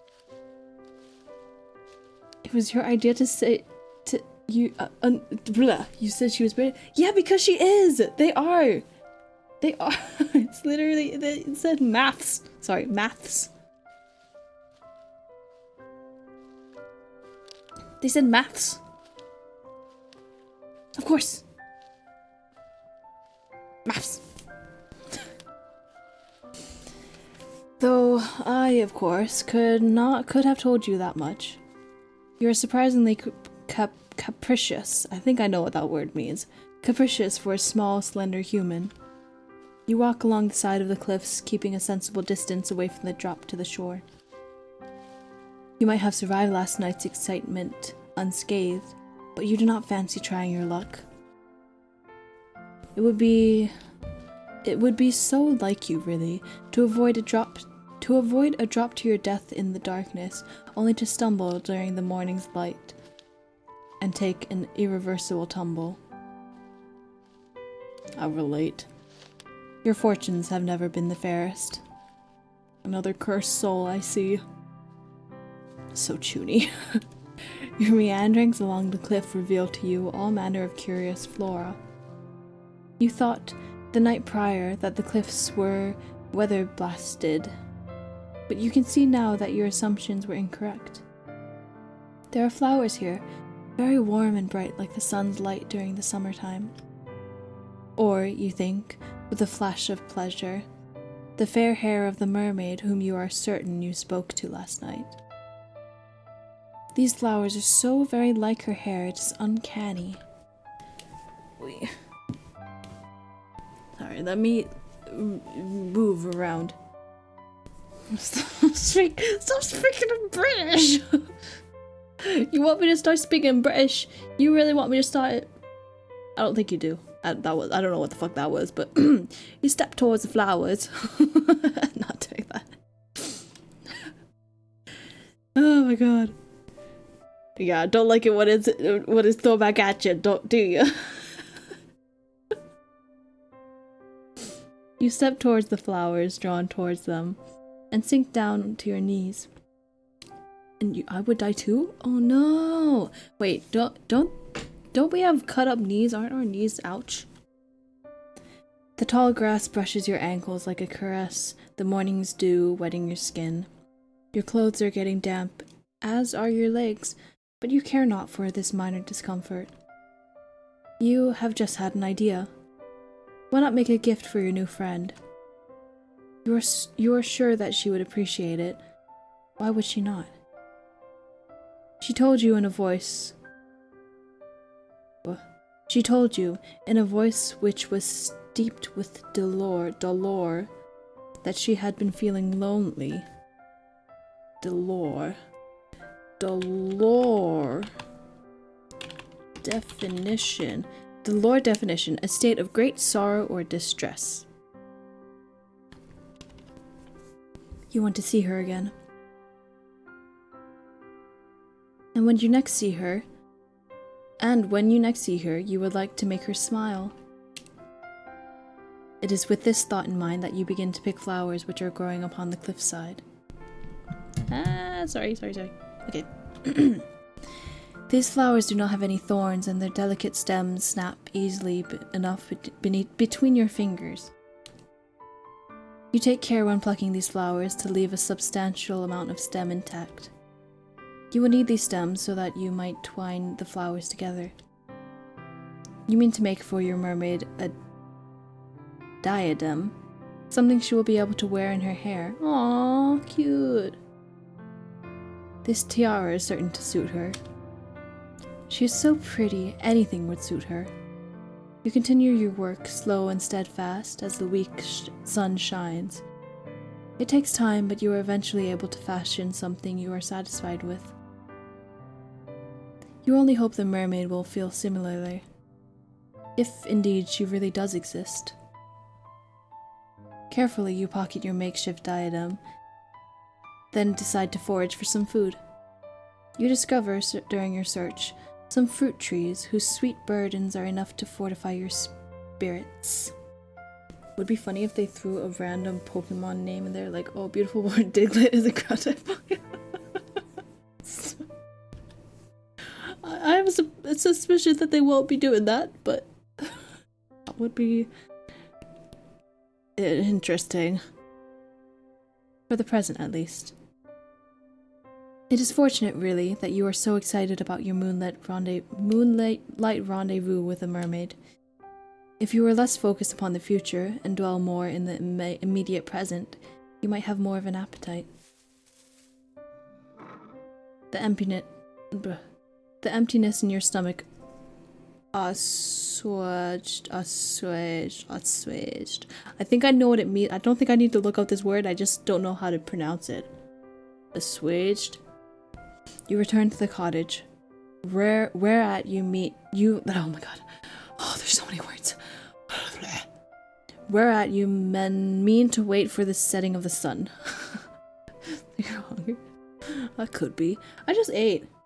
But I want a peach real bad. I want fruit. We have pears. I could eat a pear. Oh, we have apples too. I could make a whole like fruit salad if I wanted to. I'm gonna do that later. You know what? That's what I'm gonna do later. I'll do that. There's very little to do, you soon discover, in the cottage other than checking the cupboards and sweeping the floor, occupations which both feel depressingly pointless. There are no books to read either, with which you might pass your idle hours. You do, however, busy yourself with trying to light a fire so that you might ward off the cold. The time is horribly slow in passing, in part because you have precious little to do. Precious? I've never seen this word in this context. But also because you cannot stop thinking of the mermaid. Make a fruit salad, I'm not gonna lie. Yeah. Yummy. Hehe. It's fruit season. It's starting to be fruit season. There's fruits all around. It's not peach season yet. Almost peach season. It's really almost peach season, so we'll get there. Oh my god, I love peaches. Okay. Well, she really returned to the shore as she said she would. That was a lot of... Can you really trust her? Oh, you hope that you can. If she were not present at your designated meeting place, you think you would die from disappointment. Fruit season time to fruity, yes, queen. Also, it's almost, yeah, it is really almost fruity season as well. all the time is fruity season though. For me, yeah. The seconds continue to trickle by, unchecked by any hourglass, and as they do, the sun sinks beneath the horizon. Part of you worries, however, that you might still be too early to search for the mermaid. Will she be there yet? You sit there, your stomach tied up in anxious knots. There we go. And as you listen to the wind which buffets your windows, you hear it. The sound is faint, but you recall it well from the night before. There's a single solitary voice outdoors, tempest tossed amidst the rolling waves. Beautiful sentence. The voice is high, clear one, silvery, if indeed voices can be colors, like a finely polished dinner plate in a noble woman's home. The voice belongs, of course, to the mermaid. Who else do you know with a voice as angelic as that? Relief begins to bubble up inside you, a relief so potent you feel dizzy from it. She did not abandon you after all. Why, you wonder, did she ever think she would? Did you ever think she would? Foolish to think that. She said that she wanted to see you. Did you think that a mere nicety? Boyd? Like a boy? Okay, no, it makes sense. As if by a gentle breeze, you hurried to the door. With trembling fingers, they are trembling, I presume, from excitement rather than fear, you seize the handle, then turn it. When you step out into the dark, inky night, you walk towards the cliffs, as you did the night prior, beneath the cover of the inky blue sky, the wind moaning fitfully with every step you take. Your souls still ache from your expedition the day prior, but you are able to ignore this discomfort. It seems irrelevant, really, when compared to the prospect of once again meeting the mermaid. You have known her for only one night, yet she has come to mean more to you than your own well-being. You would do anything for the mermaid if she asked it. Yeah, I would. Well, almost anything. No, almost anything?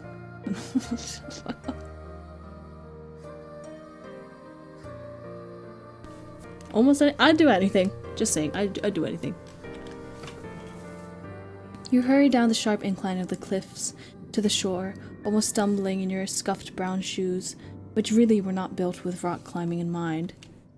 So frantic are you in your attempts that to once again make the mermaid's acquaintance, you nearly fall. It is a good thing that you still have enough sense about you to regain your footing. Otherwise, this tale would come to a premature ending. Okay, I really have to pee, so I'll be back. I'll be back real soon. Okay, 3, 2, 1, go.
Okay, back. Sorry for the weird change in atmosphere about that.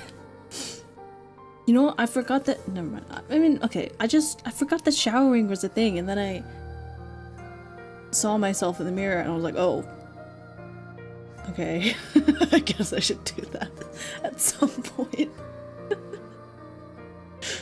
But that's neither here nor there. Anyway. This dog snores and it's kind of cute, but it's also kind of annoying, you know? He like wheeze snores. This poor dog.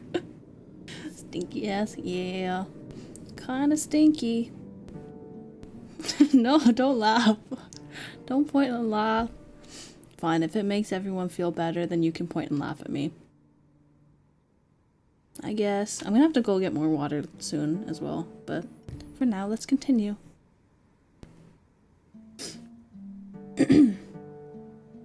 Eventually, you make your way onto the shore, then approach the jagged outcrop of rock whereat you last saw the mermaid. She's there! Like the night prior, the mermaid is perched upon these rocks, her fair hair strewn about her shoulders. When she sees you from across the shore, she ceases her singing, and her eyes light up. Oh, pretty. Or at least, they seem to. So, you have returned to me, my hero, the mermaid says, and then, lightly, she giggles. Or perhaps I should say heroine? Is it heroin? Because that sounds like a drug. I've never have any confidence saying this word. Her praise makes you blush. You do not feel worthy of it. Nobody has ever called you a heroine before. Heroine? I'm pretty sure that's how it's pronounced. I'm just overthinking it. You not even think yourself of it as a heroine. If a story were made up about you, you rather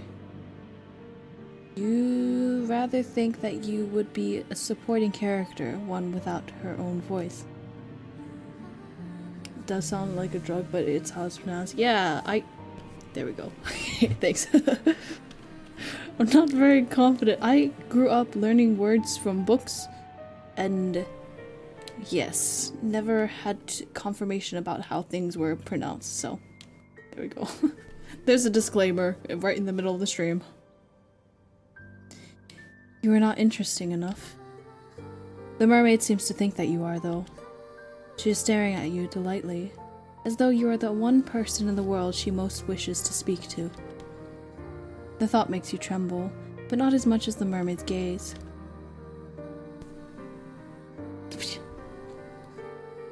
Sorry.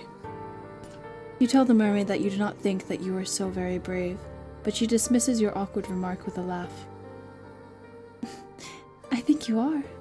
I saw the way you scaled those cliffs. I thought that was very heroic. Gaze. Exactly. Oh, so she saw that, did she? Then, did she see how you slipped down the cliffs, grazing your palms in the process, and how you nearly fell? You've never been the most graceful of girls, but to have your failings exposed before a being as poised and as perfect as the mermaid, it stings a little bit. More, in fact, than the resultant gaze. The resultant grazes on your palms, your clumsiness wrought you. You tell the mermaid that there was nothing so very heroic about all of that. You were simply excited, that is all, to see her again. You weren't thinking. Never think. Well, that makes two of us. I was so excited to see you again. She was. Naturally, I had a very good time speaking to you last night. I had hoped that we might resume our correspondence. That is why I came to the rocks a bit earlier than usual. I was waiting for you. Did you hear my song? Yes, you reply with a nod of your head. You heard it. All the way in the abandoned cottage. I called out to you. That was the general idea. I was singing for you. She was? Do not think that you are worthy of the mermaid's song, but if she does not mind dedicating her voice to you, then... Well, who else would I dedicate my voice to? There's nobody else to hear me.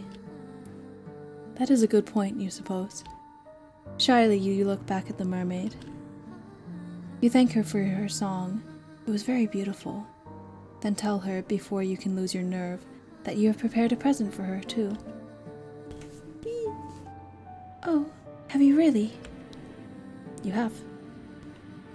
It is a small thing, nothing more than a silly trinket, but if it would not be too much of an imposition, then... With clumsy fingers, you reach into your pocket. For a few moments, you fret that your near fall down the cliff might have damaged the delicate chain nestled within it, but your worries are in vain. The chain is surprisingly sturdy, given it was made with only a few flowers, and it has held firm against the odds. You're voicing the mermaid. Great. I'm not voicing her British, though. I'm not doing the accent.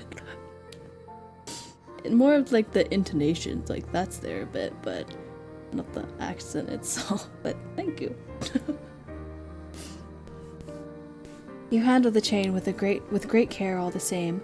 However, as you hold it out, presenting it for the mermaid's approbation. I'm guessing that's like approval or something.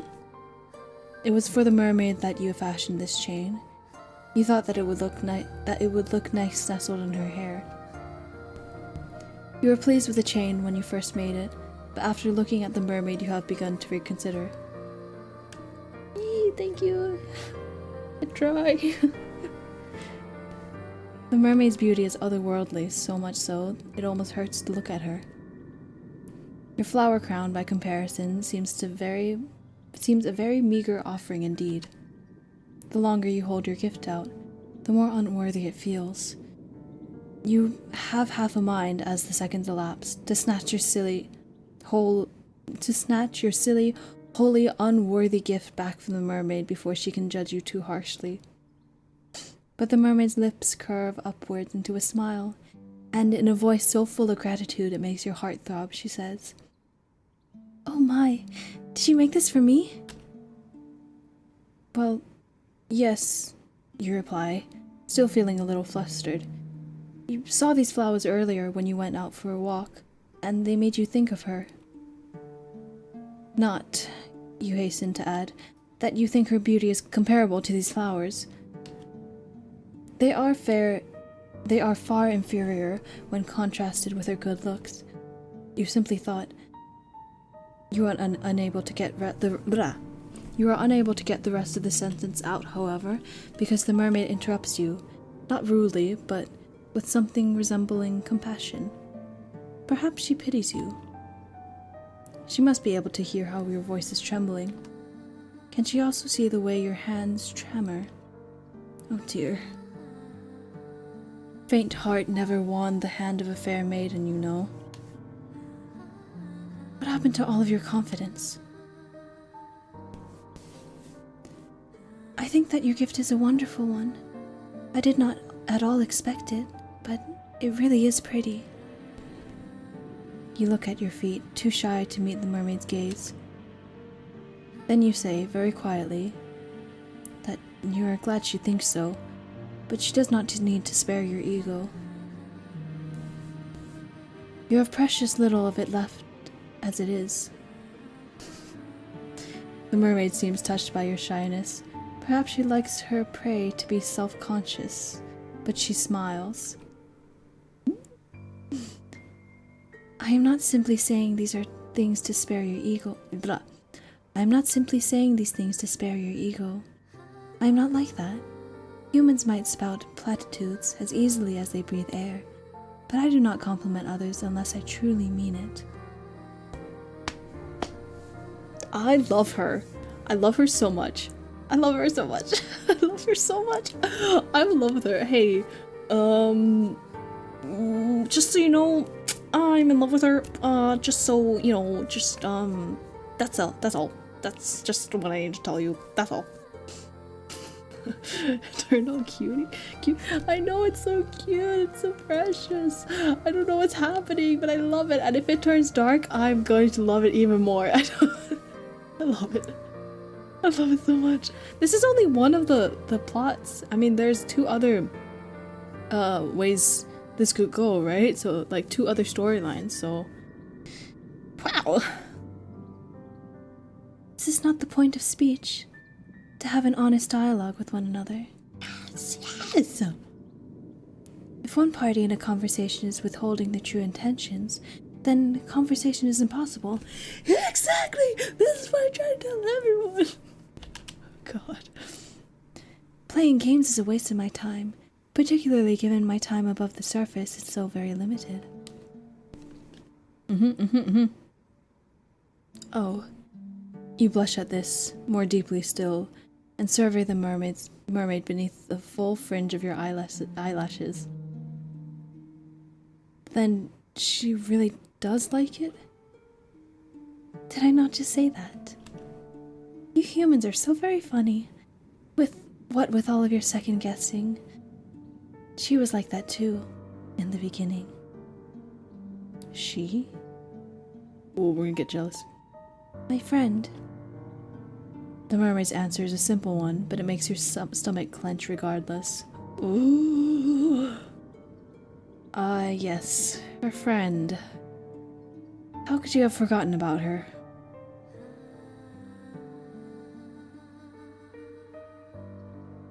I'm kind of starting to think that her friend did not just disappear. I think maybe she has more to do with this than she's letting on. Maybe. I might, if I could hypothesize for a moment. Maybe they were never apart. Maybe her friend never left. Ever. Ever.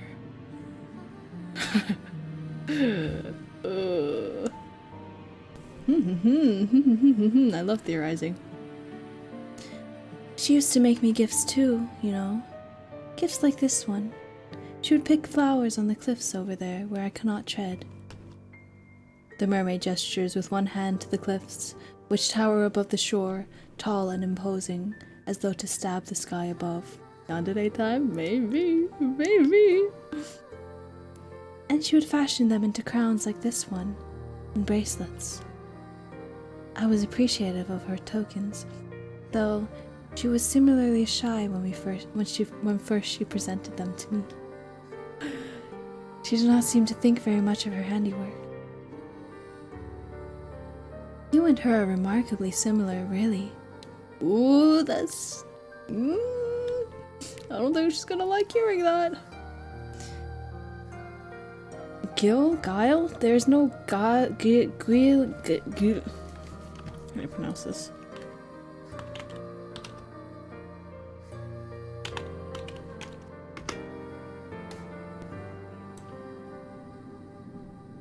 Oh, it's just pronounced like Guile. Okay. Cool. Wait, I don't know what this word means. I didn't even look it up. Sly or cunning intelligence. Okay, nice. There is no guile in the mermaid's voice, but her words have rather taken the wind out of your sails. Of course the cowherd gave the mermaid gifts. Oh, we're changing the title of this person. You're too excited about the Merion. Oh, okay, Merion. Bro, these words are so confusing. But yes, I am, because that is the fate I would like to go out with. Please. Please. God, please. Can I just have a beautiful mermaid take me out, please? I'd be so happy. Oh my god. Why would she not? The mermaid is beautiful. She is so very beautiful, like a tutelary goddess. She seems to invite tribute simply by existing. Kinky ass, but I get it. Yeah, of course. Of course you get it. Were you more religious, or more irreligious, maybe? You might even consider worshipping her. Though, in essence, is that not what you were doing with your flower crown? How silly of you, to think that your idea was an original one. I might be accustomed to gifts, but it has been so long since any human has bequeathed me with anything. This is a pleasant surprise, and I am truly thankful for your kindness, dear one.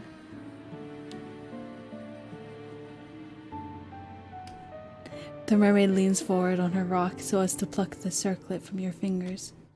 Her benevolent smile all the while is unwavering. Everyone in this is wrong. Who would want to be a mermaid follower? Me! I would want to be a mermaid follower. Okay, that too, but like, you know, I don't have to be, you know. I could just die. Die for a mermaid? Yes. Yes. That's the ultimate. Like, that's the top tier. If that was on the BDSM test, that would be like 100% for me. Thanks. And now that I look at your gift more closely, I rather think it is of a superior quality to the gifts of my old friend once gave me. What are you playing at? Now this is enough to make you start. If the touch of the mermaid's fingers upon your own was not, could your silly gift really be better than those she once accepted. Oi. Okay. I think so. My friend's trinkets were all rather clumsy in execution, though I cherish them nonetheless. They were very precious to me. They did not last long, though. Not when I took them with me. They did not last for very long, though. Not when I took them with me to my home beneath the ocean. The waters soon rend the fragile links between the flower stems asunder. Your diadem, however, seems more sturdy, but it is, by the same token, very delicate. You must be very good with your hands. I could be, if you would allow me to demonstrate. You think back briefly on your disastrous sewing lessons in the past, of your numerous failed attempts to thread your needle, while the other girls giggled at you, and you blush. You think the mermaid's praise might be a touch too effusive. You tell the mermaid as much, but she only laughs. I do not think so. Now. The mermaid places your floral trinket upon her head. Oh, it's so cute. So cute. So pretty. Blah. The mermaid places your floral trinket upon her head, over her long, fair hair, then surveys you in a manner which seems almost coquettish. What do you think? You think that the mermaid looks radiant, though that is less because of your gift and more because of her natural looks. You tell the mermaid this, though not in terms quite this glowing, and she giggles. You are selling yourself too short. I think your gift is lovely, really. The flowers rather match my hair. Yes, you answer with a nod of your head. That is why you picked these flowers. She is all you had been thinking of. I am glad that you have been thinking of me. In truth, I, have been thinking of you, though I do not wish to say as much. No? No. It would be embarrassing to confess to how much I have been looking forward to our reunion if you did not feel similarly. Oh, yeah, it's so cute. Stop saying so freaking cute. I do not care to pine for humans from afar. Oh. But if you care for me as I do you, then it makes me feel less alone. You hasten to assure the mermaid, your face aflame. Do you ever stop blushing? Goodness gracious, that you do care for her, very much so. Wish it was me. Wish that were me for real, for real. You have not known her for very long, but she has certainly made an impression upon you. She is such an easy conversationalist. The time simply slips by when you are together. And it does not hurt, of course, that she is so pretty. I would be more feral than the half fish. Yeah. Let's be real, we're all creatures here. All of us are creatures. Oh god. Blah. Okay. I have heard it said, yes, that my looks are rather appealing. My old friend was similarly complimentary. I cannot blame you humans for being so taken with me when my form is so very graceful. Your legs seem rather cumbersome in comparison to my smooth, sleek tail. Oh, she knows. It must be so very depressing to lumber about on land as you do, living your days beneath the harsh sun and the cool, unfeeling moon. Sometimes I rather think I pity you. But the surface is a good deal brighter than it is beneath the ocean. I will grant you that much. I don't like the sunlight. I don't like the sunlight. Take me under, please. You agree with the mermaid, still feeling flushed, that there are some perks to having legs, an agreement which makes the mermaid giggle. I am certain that there are, though you cannot explore the ocean's depths as I can. I presume you have never tried it. Are we going to have an adventure? Are you going to take me under, and then whenever I need air, you're gonna... I read about this in a fic, and it was very lovely. It's very, very, very lovely. You shake your head, no. You had never thought to do so, largely because you have never been so close to the sea before, not in all of your life. You did not have much opportunity for nautical exploration in the past. You were not allowed to go anywhere then, save to the local church. It was quite a lonely existence. Well now, that is a pity. You were kind enough to give me a gift fashioned from flowers which grow where I cannot reach them, so perhaps I ought to return the favor. The favor? Yes, that is right. It would seem only fitting that I give you something which can only be found in the ocean's depths. Would you? Perhaps we could look at it as a form of cultural exchange. Yes, yes, yes, very lovely, very lovely. Oh, no, you protest, your eyes wide. You couldn't possibly put such a burden upon her. You did not give her a gift, after all, because you wanted to receive anything in return. Anything other than her friendship, that is. Her conversation is more than enough to satisfy you. You do not need any physical presence on top of that. The mermaid does not seem convinced, however, by your naysaying. She raises one eyebrow. Even this gesture is performed elegantly, then says, "If my company is all it takes to satisfy you, then you are easy to please indeed. But please, do not rebuff me. I am offering because I wish to do this. Remember what I said. I do not say things for the sake of it." I remember. Well, you murmur, if she really doesn't mind. Of course I do not mind. Now wait here. Now wait there. I will not be very long. It would be rude to abandon my new friend in the midst of a conversation. Right now? Okay. The mermaid turns her attention towards the clear, mirror-like water which shimmers beneath the moonlight. Then she dives. Her body arches elegantly through the air, her long, slender limbs cleaving through the surface of the water with nary a ripple. Wow. The mermaid's face is first submerged, then her torso, and, at long last, her tail. We saw that in slow motion.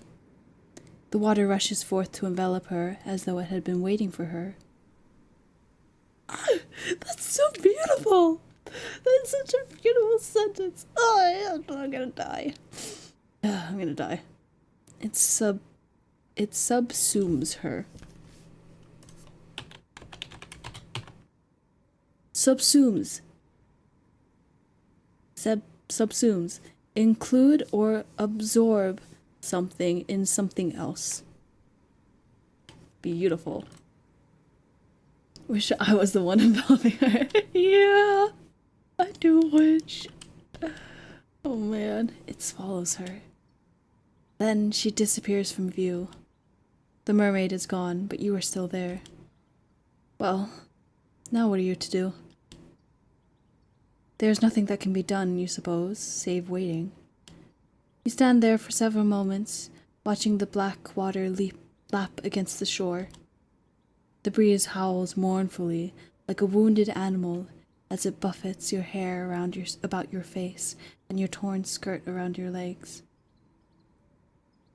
Time elapses, but how much of it? While you stand there fretfully, feeling as ostentatious as a maypole. Don't know what either of those words are. When will the mermaid return? Will she ever return? You're starting to worry. Is that all you do? When... Look, over there by the rock upon which the mermaid once sat. The water is rippling. It looks as though your new friend has returned. That scared me for a second. The mermaid pulls herself onto the rocks, using a surprising amount of upper body strength, then smiles at you. I apologize for the wait. I hope I did not make you worry. You were worrying, but you are not half so honest as a mermaid. Mermaids might be spoken of as devious tricksters who lure sailors to their deaths, but they are... Oh, there's 2 R's.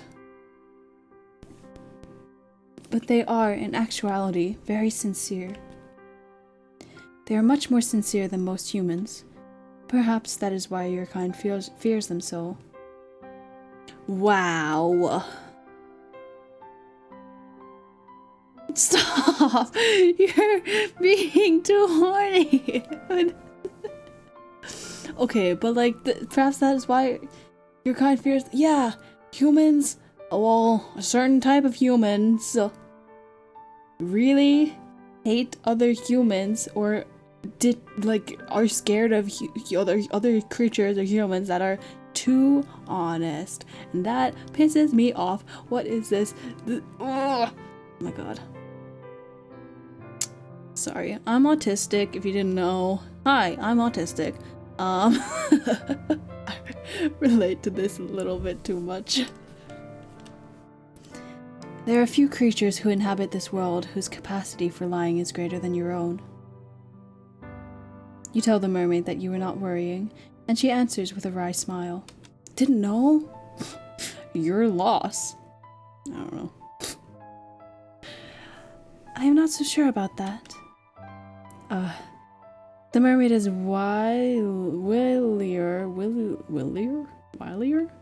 than you are giving her credit for. She has seen straight through you. I thought you were Aries. No way! No. Change name to autistic. I still gotta update like my bio and my still gotta update everything about that, but yeah. Actually, my name's Autistic. Nice to meet ya. But no matter. It took me some time, but I was finally able to retrieve for you a gift. I do not have the means to turn this into a pretty piece of jewelry, as you did with the flowers, but I wish to give it to you nonetheless. I do hope that you like it. The mermaid leans forwards, then holds her gift out towards you. Her slender fingers unfurl about it, like the petals of a flower being folded back, and... Ooh! Oh, what a pretty gift it is. The ocean might be dark and deep, cold and unfeeling, but at the same time, the same cannot be said for the object which glitters upon the mermaid's palm. She has fished from the depths of the water a beautiful shell, one which shimmers prismatic colors beneath the moon's light, much like the scales on her tail. The shell is so very pretty, it quite takes your breath away. You look at the shell worriedly, your teeth biting your lower lip. That is a bad habit, you know. You will make yourself bleed. Then you ask... Okay, I was literally biting my lip at the same... Listen, I have to. I have to. Then ask them... You look literally biting your lower lip, then ask the mermaid if this is really alright. Would a gift like this not be wasted on you? Of course not. I want you to have the shell because it makes me think of you. It does? How so? I thought it should be obvious. The shell is a lovely find. As are you. The flirting! Oh. Did she just call you lovely? Surely you must have misheard her. You can scarcely believe it. It is an awful lot for you to take in. But... Now why are you gawping at me like that? The wind will change, you know, and then your face will be stuck like that. Which would be quite the shame. You would waste your good looks which for a maiden such as yourself would be nothing short of a tragedy. We're flirting. It seems as though the mermaid really does think you are pretty after all. The mermaid with her smooth skin and her fair, fair hair. You can scarcely believe it. There's something almost laughable about the mermaid's compliments. How could she call you pretty when her looks are so immediately, obviously superior? Tongue-tied, you look at your feet. You do not know how to reply to the mermaid.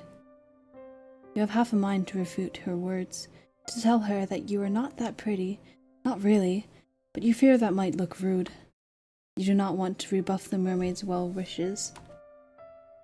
There's nothing for it then, but to take the shell which the mermaid retrieved from the ocean's depths for you. Oh no. Oy. What are morals? Cause this mermaid makes me not want to be human. Yeah, me too. You and me both, Chief. You and me both. Oh man. Okay. Sorry. My feet are cold, so I'm pulling a blanket up and putting my feet up. I'm not wearing socks because sometimes I'm a bit too lazy to put on socks in the morning. In the morning at like 7 o'clock when I wake up, PM. But yeah. Yeah. We should be friends. Oh my god. Are we not? Oh my god. You want to be friends? Okay, hold on. I'm taking a little snack break because I'm hungry. I'm a little hungry. And these cookies aren't really the best to be eating while I'm trying to do a lot of reading and using my voice a lot because they're quite sugary. Like, the sugar is very thick. I don't know how to explain it, but I can feel it, and that's not very fun. But I'm hungry.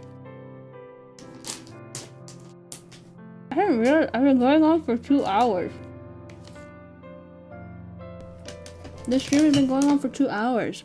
I've just been vibing, man. I've just really been vibing. I'll eat a snack. You want one? Here you go. I got no chocolate chip in that one.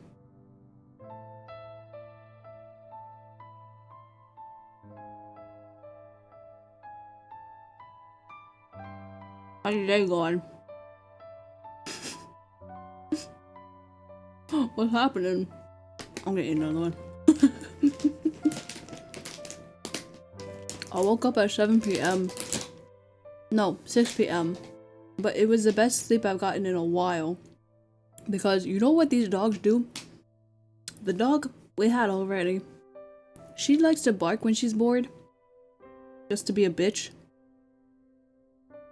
They're nice for survival show. Nice. 4 a.m.? Why the fuck are you waking up at 4 a.m.? Holy shit. Yeah, but this dog likes to bark for no reason, just because she's bored. And then this other dog now that we have, he barks when she barks because he's like, oh, there's something happening? I better get everyone's attention and make sure everyone knows what's happening. So he barks at us. He doesn't bark at the door or anything. He barks at, like, directly at us. Like, directly at you to get your attention. It's ridiculous. You have 7 dogs? Are you serious? Yeah, I want to see. Oh my god. How do you deal with 7 dogs? How the fuck do you deal with... I can barely deal with 1 dog, and now we have 2, and it's... I'm so tired. To be fair, he is disabled. He had kidney stone issues in the past, so now he has pee problems. And he drips sometimes. These days, we've had to keep him in a doggy diaper because he drips.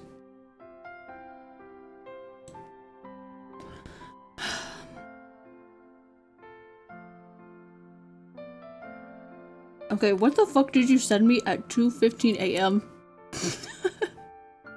What the fuck is that? Why did you send me this? What was the context of this? I know what you are. Sorry about this pause, by the way. We're just chilling.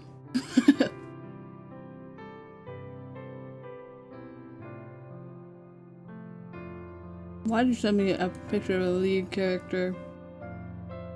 Oh, there's a baby!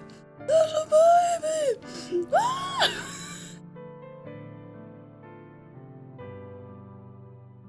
It's so cute! Oh my god!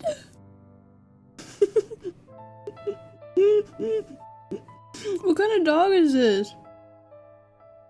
Kind of looks like a Yorkie. That's what this dog looks like when he was little, when he was a baby. Your little girl? Okay. Little baby girl. She's so cute. A Pomeranian mix? Yeah.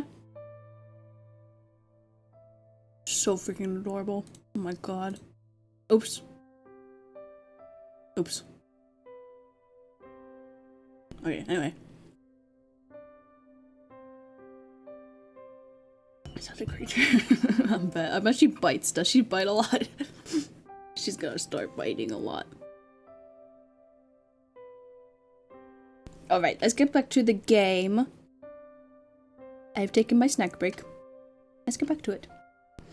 You do not think you are worthy of it, but neither do you want to refuse it. Oh, we're back to this. The puppy as she cutely bites. Oh dear. Oh dear. Puppies, like, you know how they bite? They don't bite hard, but because their teeth are so sharp and so fresh that it still hurts. Yeah, good luck. Good luck. Oh god. Okay. Mail, shut the fuck up. Okay. Oh, I'm getting so many notifications, stop it. Shit. Is this just going back? Okay, thank you. Now that is a surprise, the mermaid says, amused as you reach for the shell. I did not think you would be bold enough to take it. Not without more coaxing on my part. Oh, she's used to this. You have exceeded my expectations. What a good girl you are.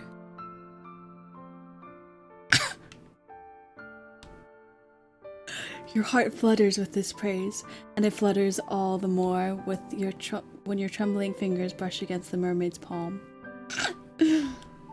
She presses the shell into your skin, and your own fingers tighten about it. The shell is sharp and pointed, and it digs uncomfortably into your skin. It hurts. But there's a pleasure in the pain. You don't know it. This too feels like a gift from the mermaid. Did you fluster yourself by reading that? I'm flustered by the fact that she said that. Oh my god.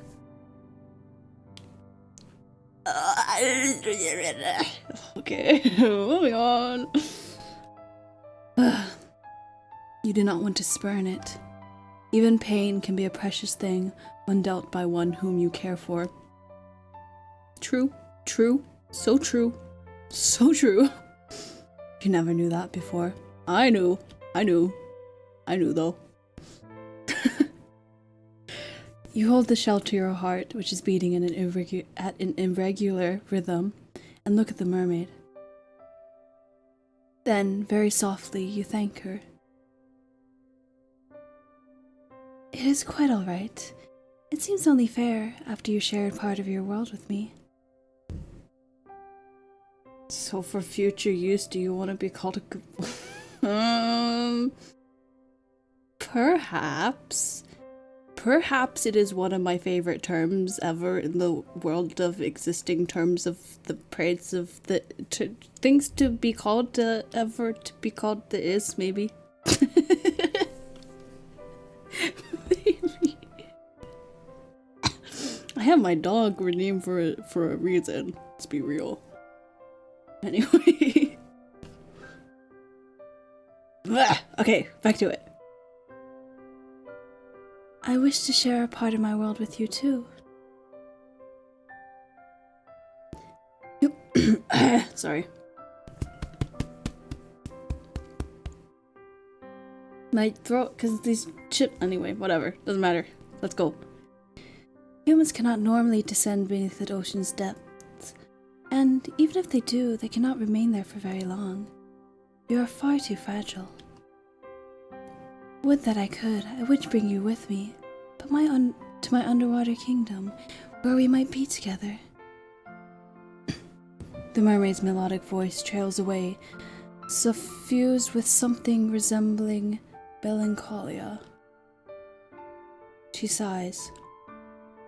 Then she shakes her head and smiles. But this will have to do. For the present, please take good care of that shell. Look at it from time to time, and think of me.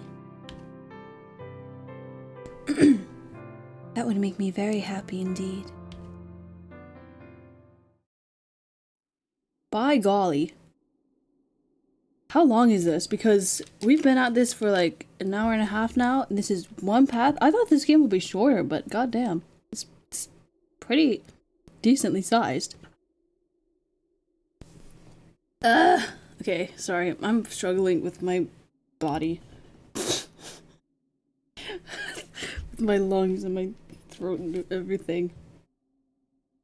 My whole, respiratory system.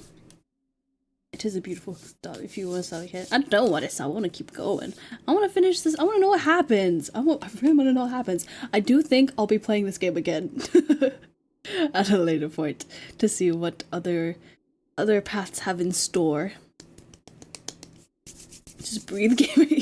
Not as easy when you've gotten COVID.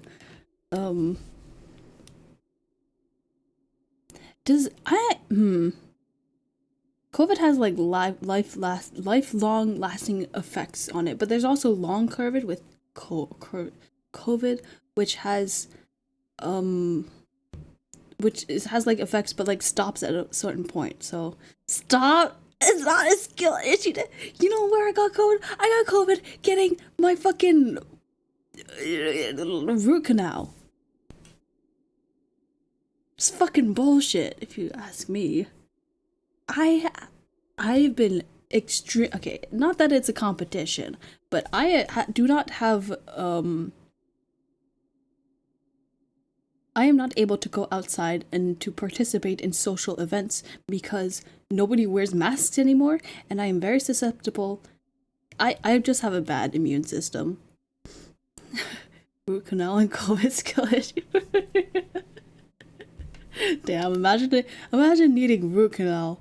Okay, but for real, the reason why I need a root canal is because my filler in one of my teeth fell out like years prior, and then I never dealt with it for like 2 years after that. Like 2 years after that, I saw a dentist, and he was like, "Yeah, probably gonna need a root canal." I was like, "Okay, yay." Anyway, we don't need to get sidetracked. Dressed like an Among Us? Not a bad idea. Not a bad idea. Where do I get the suit? I need a hazmat suit. Honestly, we should get those in fashion. Hazmat suit.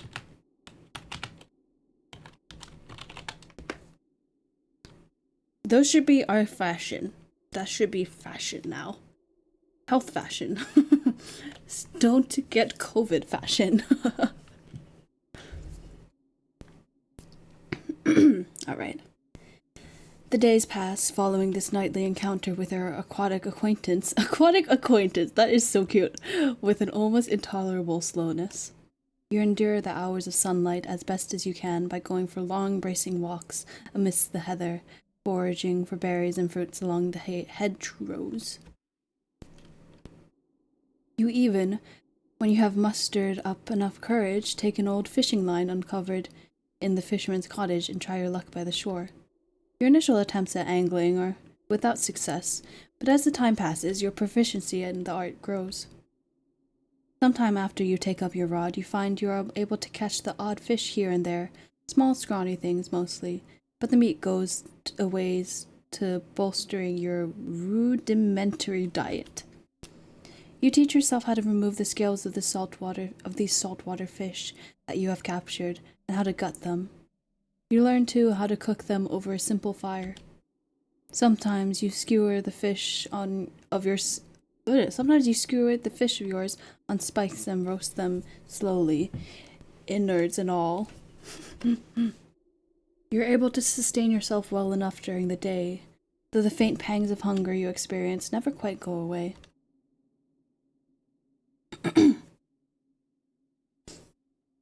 Your physical discomfort, however, is secondary when compared to your desire to visit the mermaid.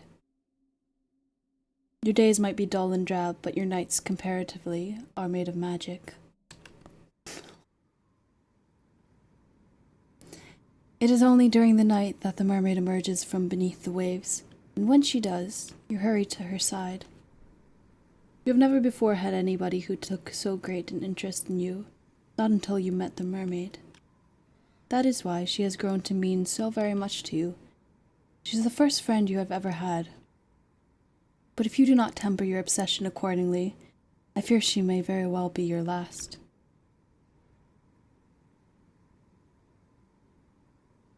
Please? Sorry. You care little for the potential danger, however, which lurks beneath your interactions with the mermaid. You want it only to show the mermaid how much you value her, and you hope, within time, that she will come to value you too. If you keep seeing her, surely she will stop thinking of her human friend whom she lost so suddenly. How did she lose her, I wonder? I think I know how she lost her, but she really never lost her in the end, because she is in fact a part of her. That is your plan, at least. Fortunately, your self-serving wish to grow closer to the mermaid seems close to being granted. Ow, my ear, what the fuck? Sorry, my ear is suddenly acting up.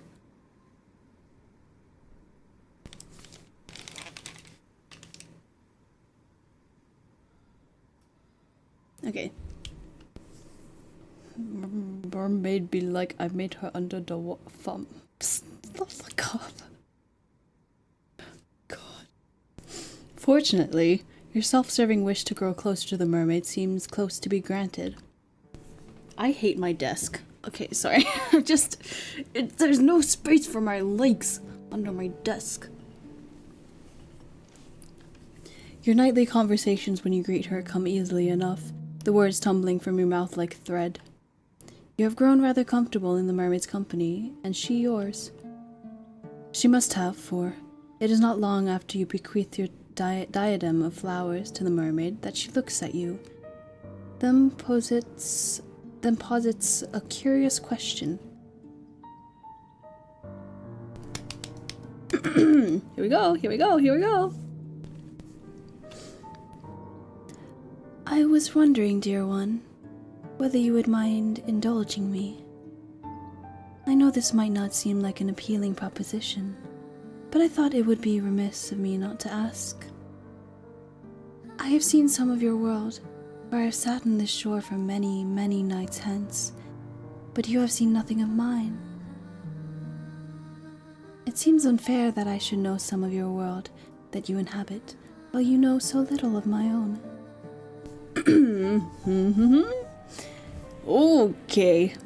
Okay. Yes, I would like to. So, would you care to come with me beneath the ocean's waves?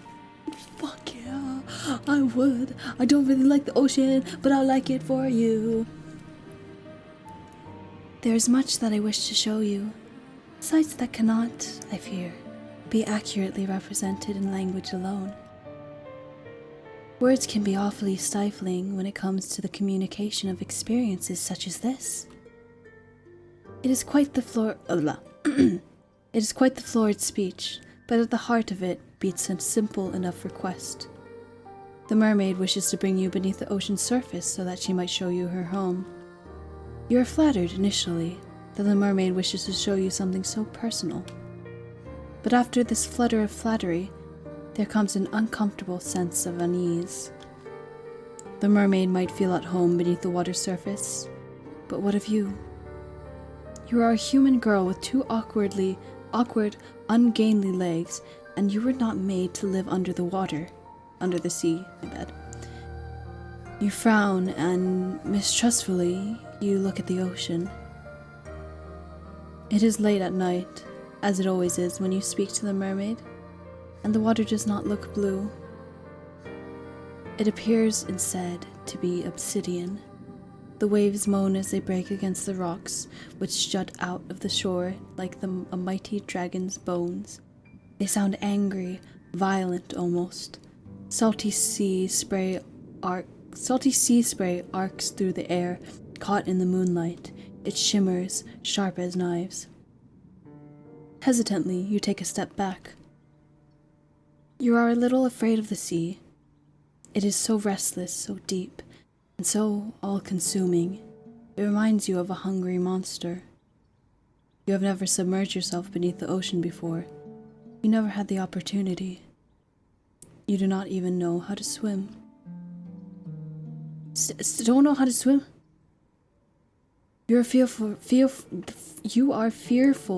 for your own safety. Should you consent to dive beneath the undulating meniscus of the water, but... Do not look so frightened, dear one. I will be with you, and I will not let you go. You have my word. Shyly, you glance at the mermaid. She is still perched upon her rock, her hands folded neatly upon her. Well, she does not have a lap, not really. You are still afraid, but the mermaid's reassurance does help. Has she not told you numerous times that she is nothing if not honest? You trust her not to break her word. She will not leave you beneath the waves, abandoning you to a cruel, lonely fate to become the food of so many fish. Or maybe just one half fish, maybe. That would be nice. I could do that. Of that you are certain. That is why, despite all of your misgivings, you find yourself nodding your head. If that is what she wants, then you will accompany her. You are interested too in what lies beneath the ocean's surface, out of sight. Oh, I knew you would agree. Thank you very much for humoring me. I will endeavor to make these next few moments the most memorable you have ever experienced. Now, would you care to come with me? I shall be your guide. The ocean's depth might be dark, but I will not let you get away from me. Promise. Here we go. Let's go dive. We're going for a swim now. We're going for a swim. The mermaid extends her hand towards you, a hand which seems to cut through the moonlight just like a blade. The moon's celestial rays play against the mermaid's upturned palm so that it shimmers. The mermaid's hair too is glowing, backlit by Celine's glow, and that she almost looks like an angel. The moon? Her beauty is such that, for a few moments, you cannot do anything, neither step towards her nor back away. You feel frozen in place, rooted into the sand like some shore-growing tree. You still do not understand why the mermaid has taken such an interest in you, but an old adage does occur to you. You ought not to look a gift horse in the mouth, or ignore the pleas of a graceful, dignified mermaid. You reach out, your arm shaking like the skinny bough of an ancient tree, and find the mermaid's hand with your own.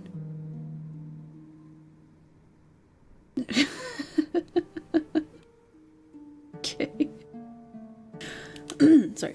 Anyway, back to it. The mermaid's fingers curl about your own. Her nails, only now you notice how sharp they are, digging into your skin. Though the mermaid herself looks very soft, her grip is surprisingly strong. You do not think, if she willed it, you would be able to get away from her. Oh, we're finally getting that sense of danger kicking in. That sense of, like, self-preservation is kicking in, isn't it? Is it or is it not? I don't think it is actually that much. But why would you want to? See? She does not mean you any harm. Now, let us be on our way. There's much to see in my underwater kingdom. Cannot wait to show it to you. The mermaid turns towards the ocean, as do you. A brief moment passes, one during which you allow yourself to stand there, your hand claimed by the mermaids, as the wind buffets your hair and your skirts. You inhale deeply. The smell of the salt is heavy in the back of your nostrils, so much so you could choke in it. It is not a particularly pleasant smell, but you have grown accustomed to it after living in your tumbled-down cottage by the shore. It is nostalgic almost. You have a vague feeling as you stand on the precipice between the world and that of your between your world and that of your aquatic companions, and you might never be able. Oh my god, I'm gonna restart this sentence. You have a vague feeling as you stand on the precipice between your world and that of your aquatic companions that you might never again be able to smell the salt in the air like this. But do we care? No, we don't.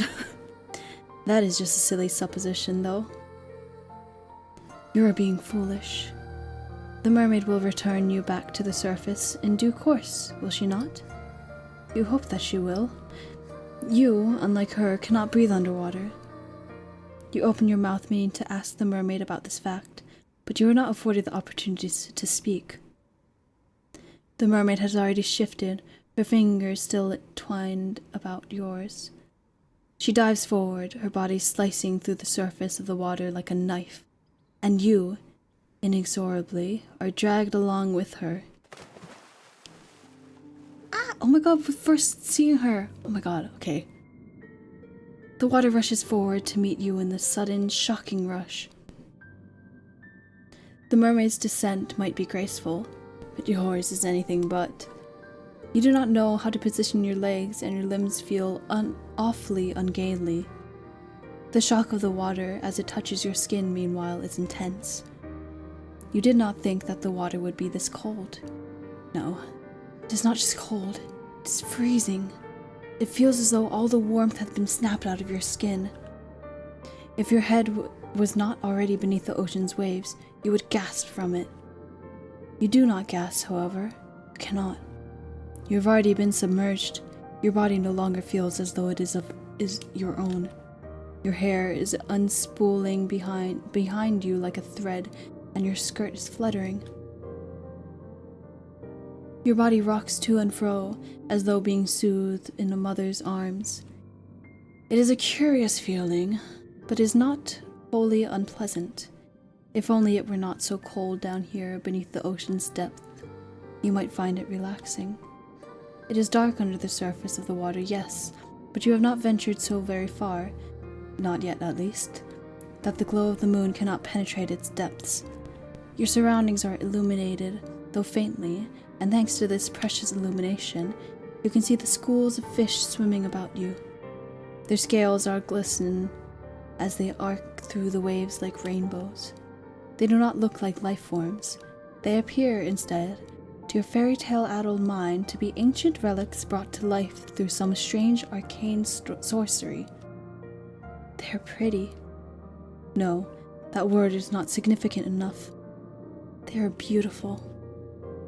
You did not know, as you stood upon the shore, how very full of life it was beneath the water's surface.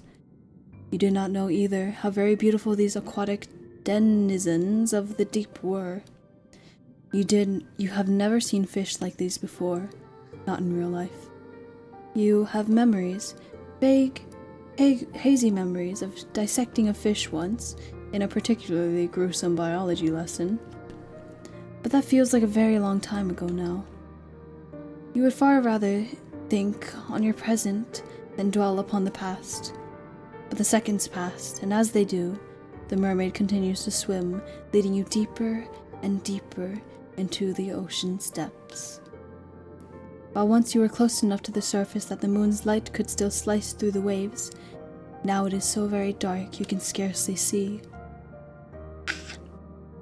Your vision is beginning to blur, You can feel an uncomfortable pressure weighing down on on your inert body. You have descended, you realize, with a ripple of anxiety, too deep. Humans were not meant to descend into these depths. The water, once cold, now feels freezing. It caresses every inch of your exposed flesh as if to sap what little warmth you might still possess. You shiver, and when you do, you swear that you can hear your teeth chattering, despite the water which stops your ears. The water is stopping up your nostrils. There is so much water down here, at the bottom of the ocean.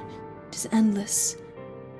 The mermaid might be able to breathe underwater, but you are not so very fortunate.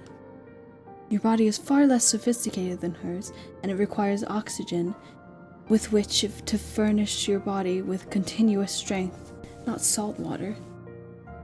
The thought of trying to inhale the endless water which surrounds you makes you shudder. You would rather not attempt it. You do not have gills. When will the mermaid take you back to the surface? Surely she must know that you have fast begun to near your limit. You have been under the water for too long, and it is too cold, and it is so dark now. In any event, you cannot see much of anything. The joy you once felt during your underwater adventure has begun to dissipate, just like the last of the oxygen you still possess. It is time to return to the surface now, but how are you to communicate to this mermaid? You cannot speak, and she is not looking at you. She is staring, instead, fixedly at something beyond your comprehension, something far away, perhaps in the underwater gloom that you cannot see. Not knowing what else to do, you try to pull your arm free from the mermaid's grasp.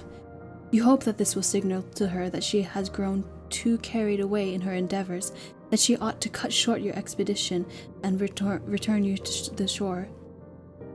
The mermaid does not react, however, to your attempts to escape her. Her grip does not slacken, as you had hoped, from about your wrists. In fact, it is quite the opposite. It feels as though she is gripping you more tightly than she was, as if to prevent your escape. But why would she do that? You tap on the mermaid's shoulder to get her attention, a gesture which prompts her at long last to turn. Her fair hair billows about her, suspended in the water like a shroud. Then she says in a calm, measured, incredibly reasonable voice of hers, "Yes, dear one. What is it? If you could, you would open your mouth to... If you could, you would open your mouth to reply to her. But alas, you are a human girl, not a fish, and you cannot speak underwater. Any attempt to do so would accomplish filling your pretty little mouth with water. The mermaid really ought to have considered that before she started to ask you questions. But your comfort seems to be the last thing on the mermaid's mind. She smiles at you, gently, delicately, then says, I understand. Being underwater for so long must be beginning to take its toll. Do your lungs feel like iron? Are they heavy? So she does understand your woes. You might not be able to speak suspended as you are in the dark, murky depths, but communication is not wholly impossible. You nod your head emphatically, hoping that this will be enough to make your distress apparent, but... Yes, that will happen. It is a natural part, or so I have heard, of drowning. Not that I have ever had the opportunity to experience it for myself.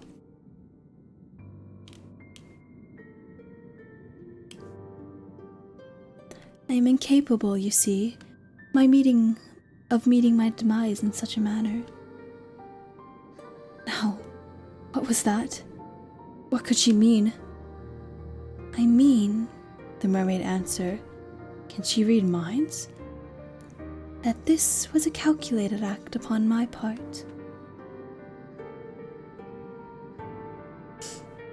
Forgive me, dear one, but the moment you consented in sinking beneath the water with me, your fate was sealed. Your lungs will be flooded with water soon enough. Then you will die. It is not a pretty way to go. You needn't worry about your corpse bloating, disfiguring, or being eaten by fish, though. I will take very good care of it. I promise. In death, you will look very lovely, almost angelic. Is that not what you have always wanted? You do not know what the mermaid thinks this is exactly that what you want, but you think she is laboring under some severe misunderstandings. You would like to try and correct her. You do not want to die, but of course you cannot open your mouth. What a pity. Well,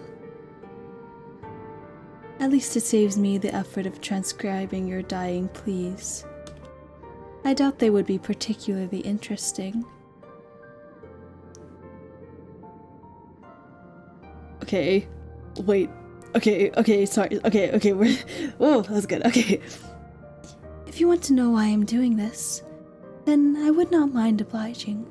I have no secrets to keep from you. Other than the secret, perhaps, that upon your first meeting, she nursed within her cold fish's heart the desire to bring about your watery murder. You might have liked to know that before you agreed to sink beneath the ocean's surface with her. I am only doing this because I have no choice. The other girl I liked, after all, the one whom I adored, disappeared. She went away, and I was never again afforded the opportunity to see her. You remind me of that girl, though you do not look much alike. You do not act very alike either. But you are both humans who, despite your delicacies, have no shortage of determination. How your kind is able to live when your lifespans are so very short, and you are susceptible to so very many diseases, is a mystery to me. Though my lifespan far eclipses your own, and I am far sturdier, I cannot help but marvel at the tenacity of you humans. I know that if I were as fragile as you are, I would not be able to exist in this world. I would be far too afraid. I would see my own death lurking behind every corner. Just as you can see your own death looming before you. It is not so very far away now. You can feel it coming closer and closer, enclosing its cold, icy fingers around your throat. You humans are incredible. I cannot help but respect you, weak and pitiful though you are. She respects your tenacity so very much when she wishes to extinguish it. That does not make very much sense. Perhaps my words are confusing you, but it makes perfect sense to me at least. God, this is so fucking good. I can't. I'm so immersed into this. This is amazing. Oh my god, I can't believe. I don't have words. Like, every single line is perfect and beautiful, and I'm just blown away by everything about it. It's just perfect. It's just perfect. It's so beautiful. It's so beautiful. It's really fun to read, you know? Perhaps my words are confusing you, but it makes perfect sense to me at least. My beloved cowherd left me. I do not know where she went or what happened to her. Perhaps she was murdered by bandits. Perhaps she contracted a horrible disease. Perhaps she simply fell and cracked her skull. I do not know. I will never know. For many, many days, many, many nights, her disappearance tormented me. I could not help but wonder how it came about, but there were so many possibilities I could not imagine all of them. This thought terrified me. It still does. That is why I'm going to take you to my underwater kingdom with me. There we can be forever together. Nothing will be able to tear us apart then. I will brush your hair, and I will dress you in the finest pearls found from the bottom of the seabed. It will be lovely, much lovelier than any sort of miserable existence you might be able to eke out of the water. Eek. Shut the fuck up. In my citadel, citadel? You will never be attacked by bandits, nor ravaged by disease. You will be quite safe, I promise. Quite safe, yes, and quite dead too, surely. Well, yes. That is the only unfortunate aspect of my plan. She considers your death nothing more than a mere misfortune. The mermaid might be surprisingly cold after all. But perhaps you ought to have predicted this. She is part fish. Are fish not cold-blooded like lizards?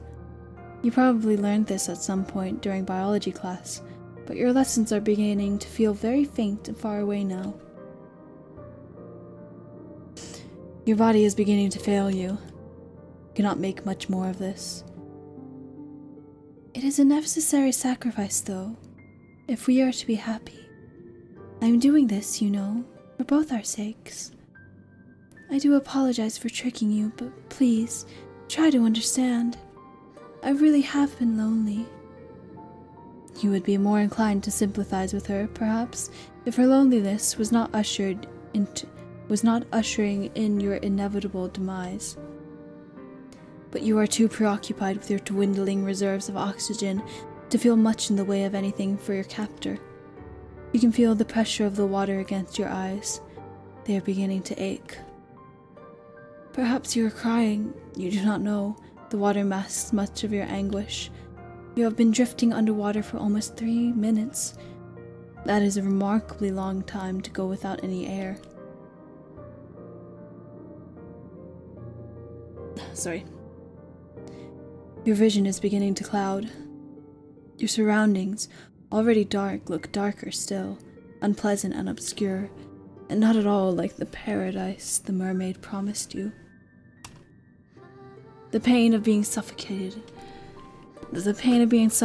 slowly is far stronger and far more oppressive than the sensation of the mermaid's hand wound tightly around your arm. Is there no escape for you? The prognosis, I am sorry to say, is grim. Your fate, as the mermaid said, really was sealed the moment you met her luxuriating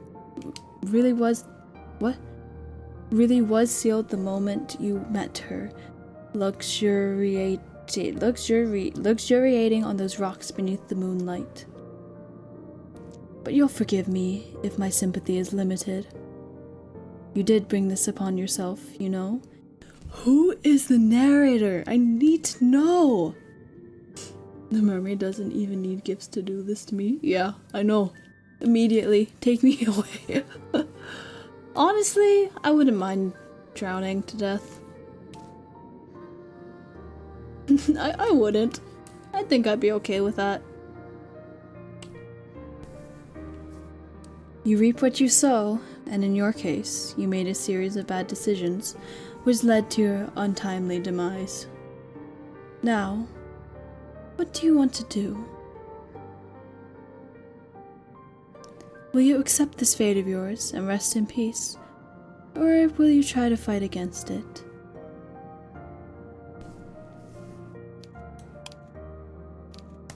We're gonna save right here.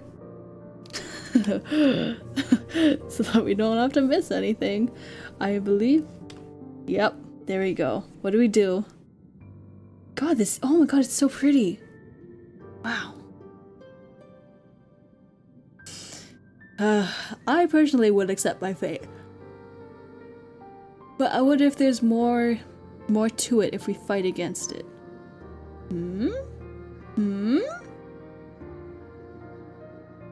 Let's for now. Actually, no. Let's fight against it first, and then. Sorry. distracted. You're not gonna run an ad? There we go. Okay. And then we can go back and accept our fate. Would be fun to see if we fight. Yeah. Yeah, it would be. I want to, yeah, I really, I don't think it's gonna get anywhere. I think the both of them is like the same outcome, probably. I tried. Okay. I think, probably the same outcome, but I want to see what happens. Whoa, what did I do? Okay, it's fine. What did I do?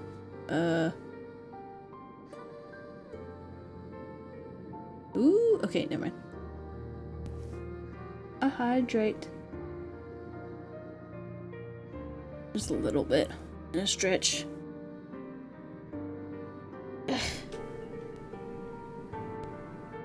While we contemplate our decision. Oh my god. Oh, I needed that.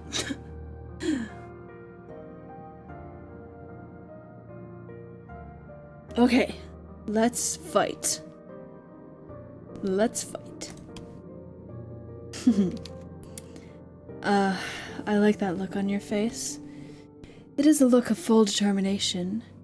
The self-same determination which first prompted me to take an interest in you. I can tell that you are not happy with this ending. You did not come all of this way after all, to drown. That is quite the indecorous. Ooh, that is quite the indecorous demise, regardless of how many fine stones and shells the mermaid means to twine through your hair after your death. If you wish to carve out a new story for yourself, then I would be only too happy to indulge you. Just try not to get on the bad side, or good side, of any homicidal naiads this time. The drowning of fair maidens is something of a cliché. Your fate is once again in your hands. Now, I wonder, which path will you take? It goes all the way back? Holy shit! That's incredible! That is incredible! Oh wow! That's beautiful. We're gonna go in chronological order. Or, not chronological, not that. We're gonna go top to bottom. But that is where we'll be stopping today, I believe. I'm going to click this, go to the village, and then I'm going to save right here.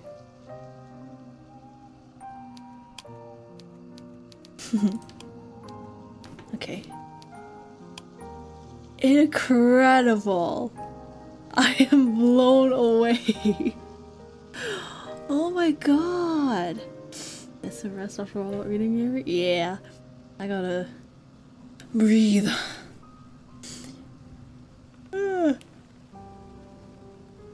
You know, I really love visual novels, especially when they're like very novel-y.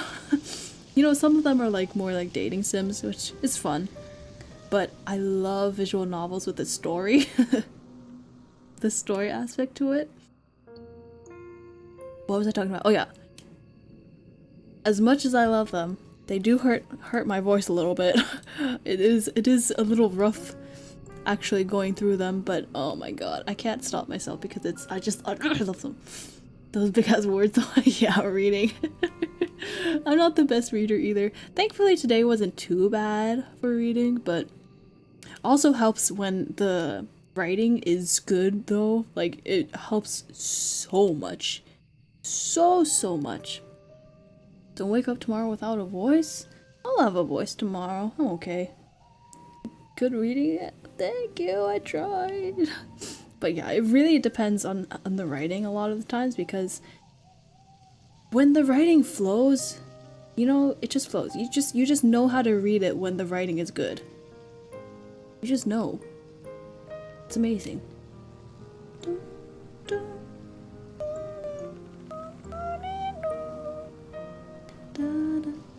Okay, I need to get this song down with the dun dun dun dun dun dun dun dun dun dun dun.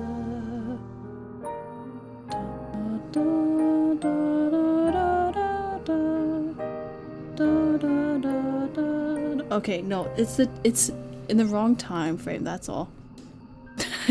It's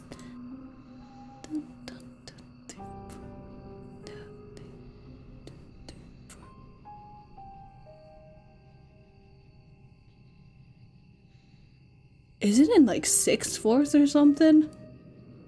What is the tempo of the song? Sorry, I'm distracted. It's gorgeous though. I love it. I love it. I love the soundtrack and everything. Oh my god, I love how it loops back to the beginning. That's so fucking cool. Are you kidding me? Are you kidding me? Anyway. This was a fun stream to do just randomly. I'm ecstatic about it. So yeah, I will be doing another one. I don't think, since this game is so new, I doubt it's gonna have like a section for it in the categories. Oh, it does.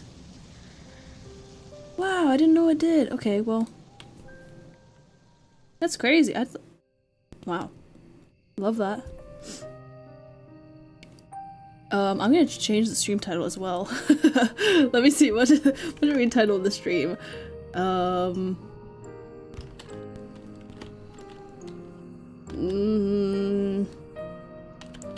god, give me some stream title suggestions.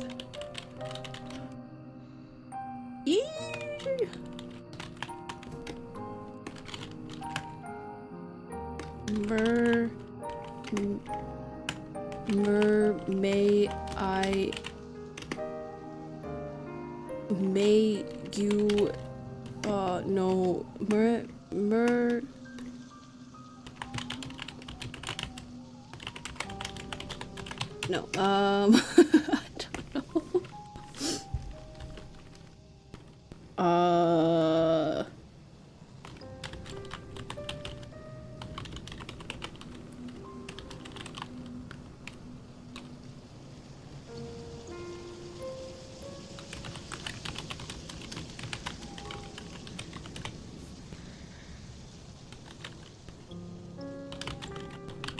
Okay, we're good. Stream title updated. Alright. Okay. That's all, I suppose. I don't know. I kind of just want to chat a bit. I do have to go get something to eat later, but...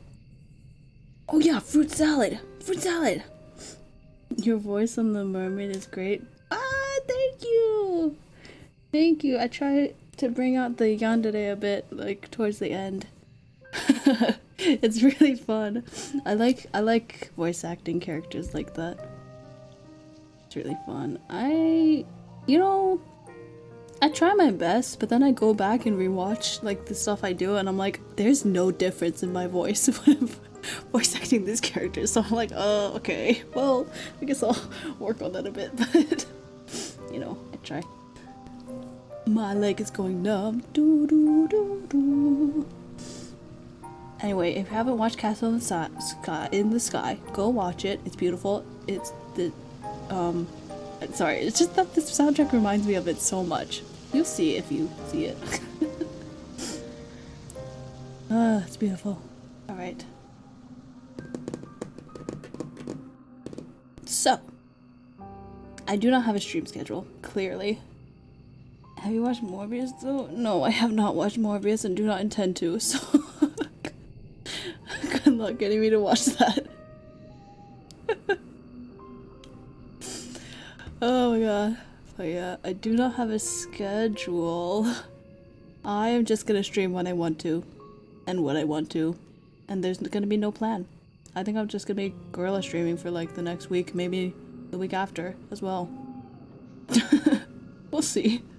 Let's see what happens. I I think it's more fun this way. Adds a little bit of spice, you know what I mean? I do have to make more thumbnails though. I actually quite like making thumbnails. Paul Gorilla streaming, let's go. Yeah. You know, I thought gorilla streaming meant like streaming for a really, really long time, but I guess that's not what it meant. And I guess it means just streaming whenever you want to, whatever you want to. I don't know. I'm actually still not certain what it means, but yeah, okay. I'm gonna go. What am I even gonna do today? What are you gonna do today? What are you gonna do with your life? When are you gonna get a life? Sorry. I'm going to go eat fruit salad, and then I'm going to actually no, I'm gonna first lay on my back in my bed to get my muscles relaxed again.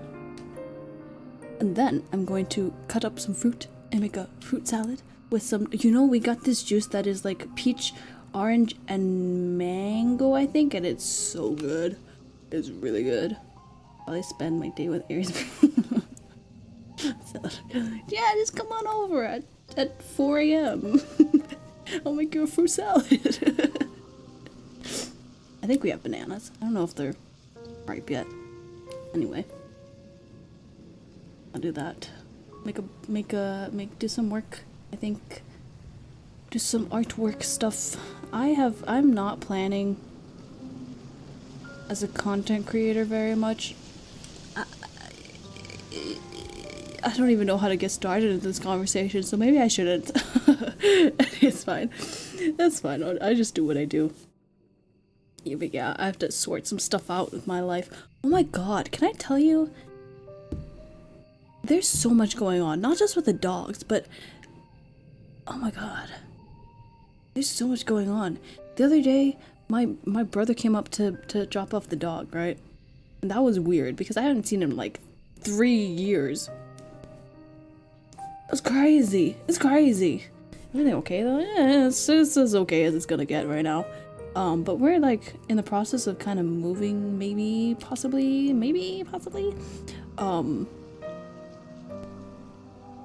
So yeah, that's fun. Like 90% sure, but it's just really complicated, and so I'm in this like waiting period of like, what do I do? Hello, what's going on? What do I do? I can't like plan for the future and stuff. Yeah, it's kind of annoying. Because it takes me 7 dogs. I'm disabled. How do you actually take care of 7 dogs? Do you have somebody else to help? Because that sounds like I would die doing that. That's like a step away from having 7 children. That's like having 4 children. Human children. Someone to help it, yeah. Okay, that's good, but could not do that on my own. God damn. That's true. I suppose like they'd kind of keep each other occupied. I don't know. These dogs are not getting along too well. They're learning to get along, but the girl dog, she's getting jealous because she's not getting as much attention now. But yeah, growling at him sometimes, it's not great. They play when they want to, but it ain't a struggle. Alright. Except the damn puppy, she follows everywhere most of the time. I just...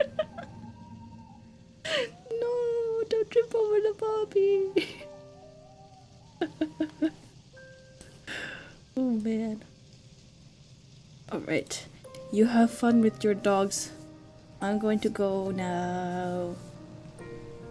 I want to play this again. I might play this like in like a couple of days, maybe in like tomorrow or maybe the day after again, because I really want to know the rest of the story.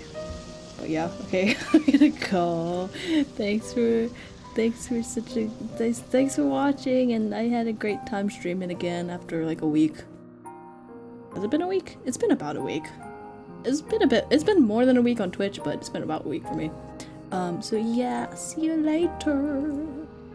How do I end streams again. I fucking forgot. Okay, yeah. Okay, bye-bye. I'm not gonna rate anyone because we're good. I don't think anybody's streaming right now, are they? Yeah, kind of, but not really. Okay, we're just gonna end. Okay, bye.